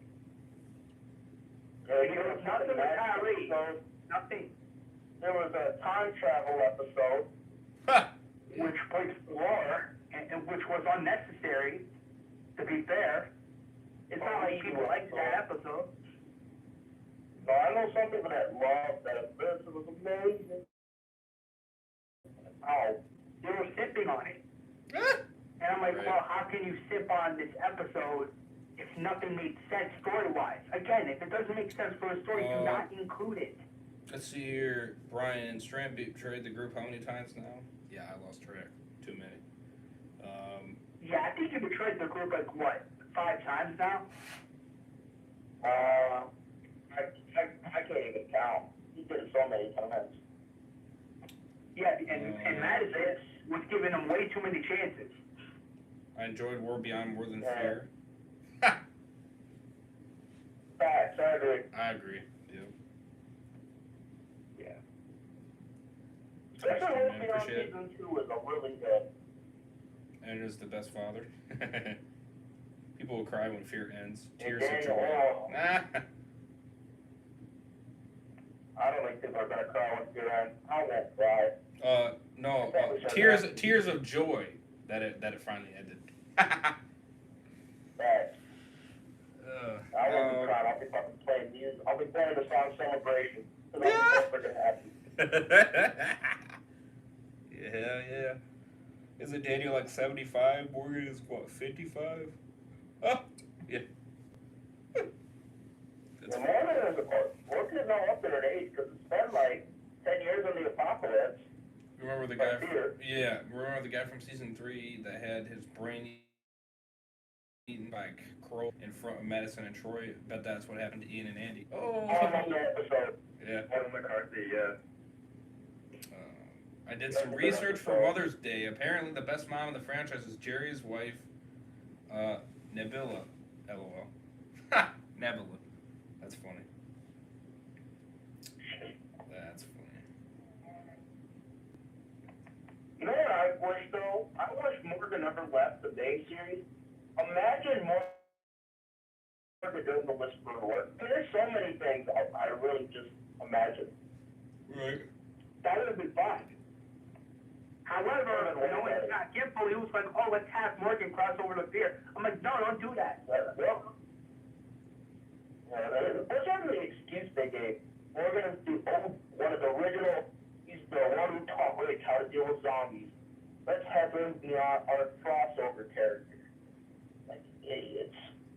Right. Yeah, stupid idiots. Handling the whole crossover thing, instead of having Morgan be the crossover character, I would have Abraham be the crossover character. Because that's what fans wanted, right? Yeah, they wanted Abraham as the crossover character. They wanted him to meet Daniel, Maybe they would have done that either way, but I think that could have been cool, especially with Dave Erickson as showrunner. That could have been great. That would have been great. I would have been like, let's go. But the problem with that's a missed opportunity. Why did they fire Dave Erickson anyway? I wonder. I don't know. From what I heard, I don't know. I heard that he left. That they screwed him over by replacing him with Ian and Andy. But then I'm hearing another side say he was removed. And I'm like, why? So I'm like, okay, which is it? Was he removed as showrunner, or did he choose to leave as showrunner? I'm like, which is it? What's the truth? They haven't publicly said it, but I think he was definitely just fired, because there's no way he would just quit on the show like that. Why was he? I'm like, okay, even if he was fired, why was he fired? If he was doing his job. Just got getting moved out. That's true. I'm not gonna lie. I think it might have just been, like, obviously viewers, they probably thought that, like, it was going down, and then they wanted the crossover character because it was going down. But Dave said from the beginning he never wanted a crossover character, so he probably just had not necessarily arguments, but just disagreements with them and all that stuff. So then, yeah. Right. Yeah, but People really wanted. So I don't get that for Fear. It was doing well on its own. Yeah, it was. Appreciate the 9 likes, guys. Imagine Rick and Morgan reunite, and Morgan's like, "Do I know you because he's so crazy?" Yeah, true that. Lane James was too good for the show. Amazing character. Watch him kill off Sherry next. Yeah. Fact. Madison was good in season 3, but now I don't know. Daniel, he was good in season 3. They ruined his character, which is bullshit. I don't know why would they even ruin his character. Right. Yeah, Madison though, I just loved how she was supposed to be the main villain. She was supposed to be the main. I don't know. Supposedly Dave Erickson wanted her to be the final villain of Fear. Dave Erickson wanted season 7 of his Fear to have Madison as the final villain, but because Ian and Andy took over, that never happened. Right. They really killed her off just to bring her back. Yeah, they killed her off right under F. The trade Talking Dead's In Memoriam made everyone not watch Talking Dead no more, just to bring back a dead character, just to go back on your word. I'm like, no, I'm sorry, you don't just do that. You don't just do that. I remember that In Memorial. I remember that In Memorial. Yeah. For Madison. Yeah, it said R.I.P. Madison Clark. It said that on Talking Dead, and they retconned that. And then they retconned Talking Dead's In Memoriam, causing people not to watch Talking Dead no more. Because after, I kid you not, as soon as that happened, as soon as they confirmed Madison to turn on Talking Dead, that's when a lot of people are like, yeah, I'm done with Talking Dead. Not a lot of people watch Talking Dead no more, which is unfortunate. Because of those. Are they still doing Talking Dead? I don't know. Not for Fear. I don't know if they're doing. Not for Fear, no, but I don't know if they're going to do it for Dead City. But a lot of people are not watching Talking Dead no more. That's what I heard, that they're not watching Talking Dead no more. Right. Ever since that announcement, boy, a lot of people were not happy, and they were not happy with Chris Hardwick or Talking Dead. They're like, yeah, we're done. Right. We're done. But I was sure not Chris Hardwick's fault. It's these two. And then till, remember, season 4. They called him out. And season 5, they were going, Madison is dead for a few years, and then season 6, people would ask, is Madison really dead in there? So, we don't know. That's when I knew. Yeah. I knew they were going to bring her back. And then they brought her back, and then they brought her back, and they're like, oh, this was the plan all along. Get the heck out of here. It was not their They said plan. that fucking dead. This was the plan all along. I'm like, bro, what? I know why they brought back Madison. For views. Yeah. For views. Yeah, exactly. For views. Yeah, for fucking views. That's what Ray said. They brought back for views. I'm like, yeah, they did do that for views, which is bull. You don't just do that. Obvious.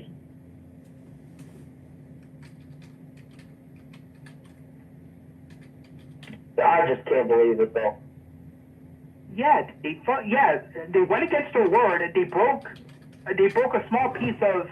Well, to be fair, the horror of AMC's Walking Dead universe is already broken, but They did that retcon. Fans were not happy. The whole of the Walking Dead universe / franchise was broken within AMC's version, and some fans were like, "Yeah, we're done with this." You can fall apart. Walking Dead to me is always just freaking Chris Hardwick. And now whenever Ian and Andy's on, Chris Hardwick is just sucking them off. I think that's a. I can tell he doesn't enjoy Fear. I can tell he doesn't enjoy Fear. I can tell he doesn't enjoy Fear.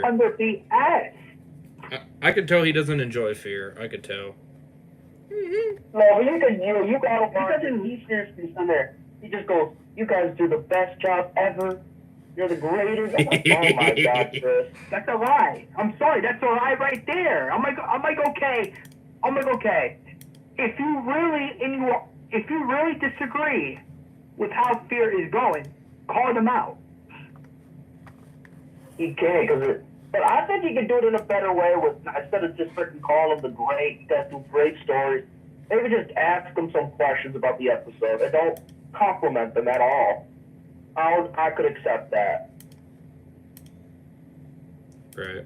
All he really had to do was call them out. If he really disagreed, he could have done that. I don't think he will call them out. I think whatever on that, but he could ask some questions and not giving them compliments. That's enough for me. He can call. I mean, sure, that makes sense because that's his show. Of course, he has the right to ask questions to different people. That makes sense. However, if it's his show and if he wants to call out someone, even if it is just for a few minutes, he should have the right to say something. It's really not his show. AMC owns it. Wow, that's the problem. Right. Wow.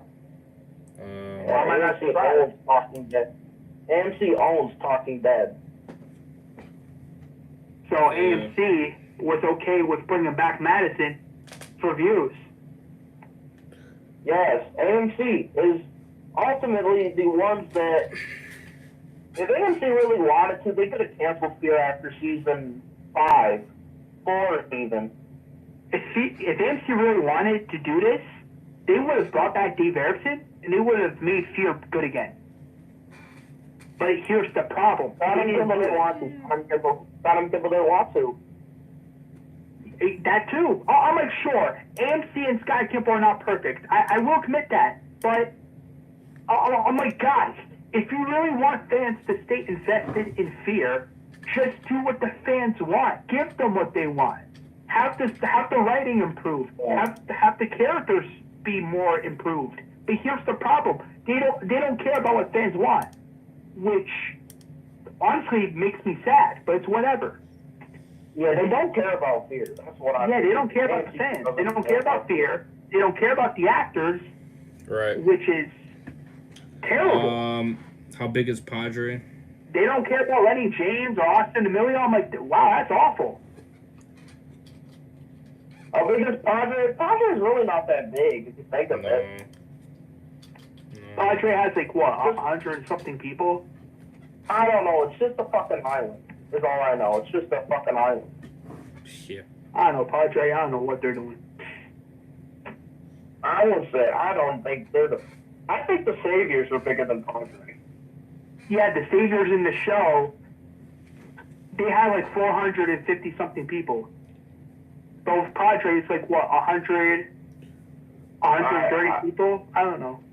We only see about like 20 of them. Yeah, supposedly they're saying on the wiki that it's supposed to be bigger than the Commonwealth. It's supposed to be bigger than it's supposed to be bigger than any community. And I'm like, well, okay, if that was true, why is there like 100 and something people? Why are we only seeing like 20 people at Padre? They're claiming, I don't know, it's such BS though. I call BS on that. The only complaint I have about the Commonwealth is that I was getting tired of Commonwealth. It was always the same fucking location. Saviors were 1,000 people. Padre has 100. Yeah, facts on that. Also, I've seen more personality in a Walker than RJ. Yeah. Thanks, RJ. Oh my God. RJ was a more likable character so than. many questions. Well, not RJ. You know AJ from the Walking Dead game. Yeah, I love AJ. I like I think AJ is a better legacy character than RJ from the Walking Dead TV show. My favorite, one of my favorite seasons of the Walking Dead video game is season 4. I love that season. Yeah, but it's still a good season. But then again, there's still those books they did with Clem, which is bull. No, the book is bullshit. I pretend it's not even canon. They're not canon. I don't care what people say. They're not canon. If you ask me, I would say the same exact thing you're saying to me right now. They're not canon. Nope. Hell, even if you ask Bry, he'll be like, yeah, they're not canon. I pretend they ain't canon.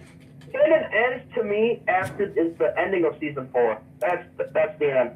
The Clem story. Yeah, that's the beginning. Yeah, because that's Clementine's ending in the comic universe because the games are connected with the comic universe. So in a weird way, that's canon. Her game ending is canon to the comic in our minds. To the comic. If you tell me the game is, man, I got a big problem with the comic.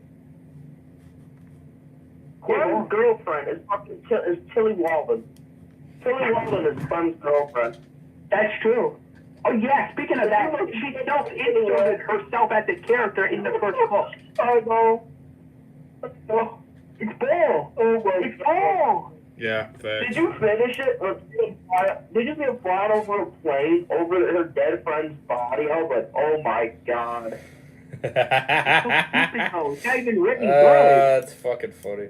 What is up with that writing? I cannot wait to read book 2 just to trash on it. Yeah, book 2. Shit. I'm excited to read it. I'm excited. Supposedly, book 2 is coming out October, so good luck with that. That's all I got. I'm gonna read it just to trash on it. If you're gonna read it, you might as well do a stream with Ray's reading it on stream, trashing on it. That'd be great. Or even after. Or even walk on Paul. That'd be pretty cool. Hell yeah. Just burn the. I will burn the book. You might as well. The book is trash. The book is garbage. Yeah, you might as well take it outside and then show on camera that you're burning it because that's how bad it is. It is just bad. I wouldn't blame you. I wouldn't blame you if you actually did that. I wouldn't blame you. Right. I wouldn't blame Honestly, that's literally the worst comic book I have ever read in my life. Yeah. And I read some trash. Right. Yeah. That's funny. Someone won't have to self-insert herself. Oh, what the hell? Yeah, who does that? Oh my god. Oh yeah, Tilly Walden. She does that. Yeah, as Clem's girlfriend. Yeah. And Clem already had a good girlfriend. If you wanted to do the girlfriend angle, Violet is a much better character. Right. Yeah. For sure. I did the dating right. I did the dating with Violet because I love that dating with Violet really much. Right. Yeah, I mean, that choice was okay in the 4th game, but then again, some people are like, oh, now you're retconning choices from season 4 of Telltale's The Walking Dead, and I'm like, well, it's not canon in my mind, so why should I care? It's not canon to me. Exactly. But then again, I can understand the frustration. I can understand that. But did she have a leg in the comic too? No, but did she like? I know she lost fingers, could lose fingers in the game. I think it depends on the choice you make. It's been a while.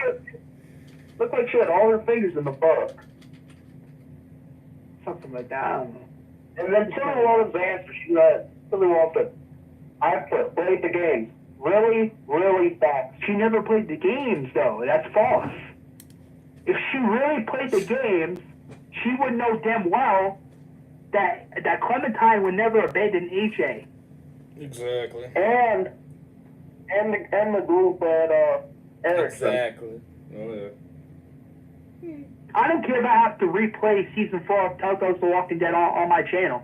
I'll be like, listen, I'll say straight up, Clementine would never abandon AJ, which is factual, in the comic universe, because, and hell, Clem even said to AJ straight up as a kid, I'm not going to leave you again. But in the stupid book, yeah, Clementine leaves AJ again, which is stupid.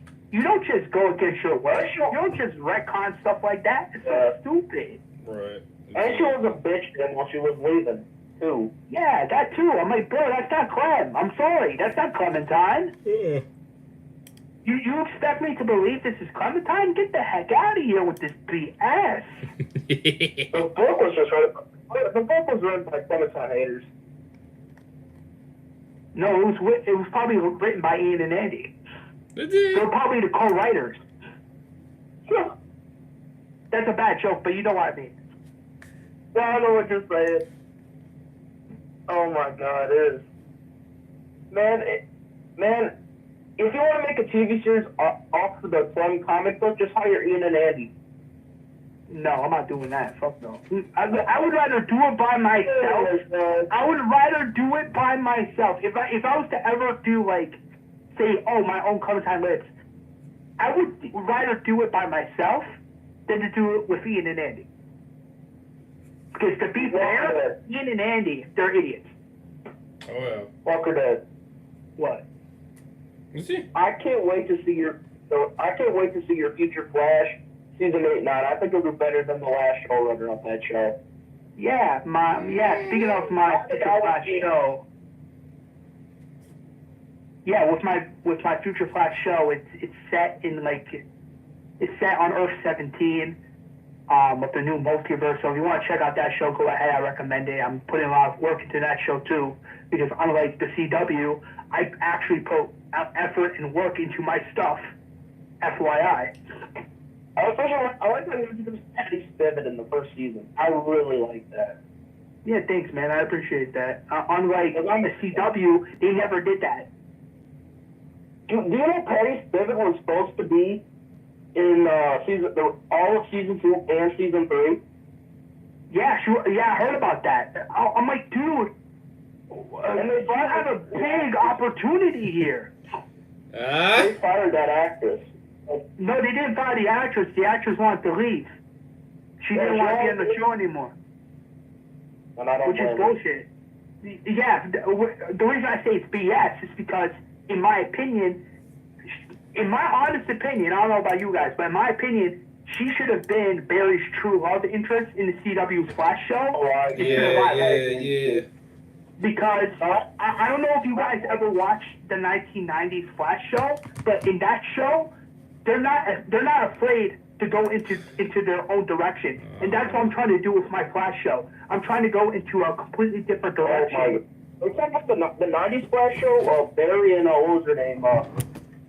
Tina McGee. I liked it. I was under that. Yeah, I liked that too, because that's something fresh, and they weren't afraid to do something different in that show. Something the CW Flash show should have did. I'll tell you what I was really into. I wanted Barry to end up with Caitlin. I was on that one too. Me too. I was one of those people too. I'm like, okay, he should either end up with Caitlin or Patty. One of the two. But instead, the idiots, aka the stupid writers, they wanted Barry and Iris, and I disagree with that. Not my Clementine facts. Yeah, it's comic accurate, and I'm like, to be fair, sometimes you have to do something different, right? You have to do some things different, right? But they I don't know, they fucking messed that up. I'm sorry, they messed that up bad. But the actors who played Barry and Iris had no chemistry. No, they did not. Speaking of this, I heard someone on YouTube was like, oh, they had the best chemistry. And I'm like, dude, no, they didn't. They never had chemistry to begin with. The only good chemistry they had together was when they were friends. Right. That was the only good time they ever had good chemistry. Yeah. Barry and Caitlin had better fucking chemistry. Yeah, hell yeah. Look at Caitlin of Earth 17. You cannot tell me Barry and Caitlin of Earth 17 do not have good chemistry. Yes, they fucking do have good chemistry. Or There's Earth Prime, Earth 17, Earth 20 something. So there's different Earths in the new multiverse. So get the fuck out of here. Barry and Patty have amazing chemistry too. Yeah, and excuse my language, but I'm just speaking facts here. I'm just trying to be honest. On the Flash TV series, they give the worst characters fucking relationships. Going for Phil, no chemistry either. Right. Yeah, like what the heck was up with that? Right. I'm being serious. What was up with that? That was so stupid. Alright, I'm gonna end the stream here. Alright. I gotta do some things here. Don't end the stream. Okay, don't end the stream. We're just getting started. Well, we can still keep talking. You can end the show.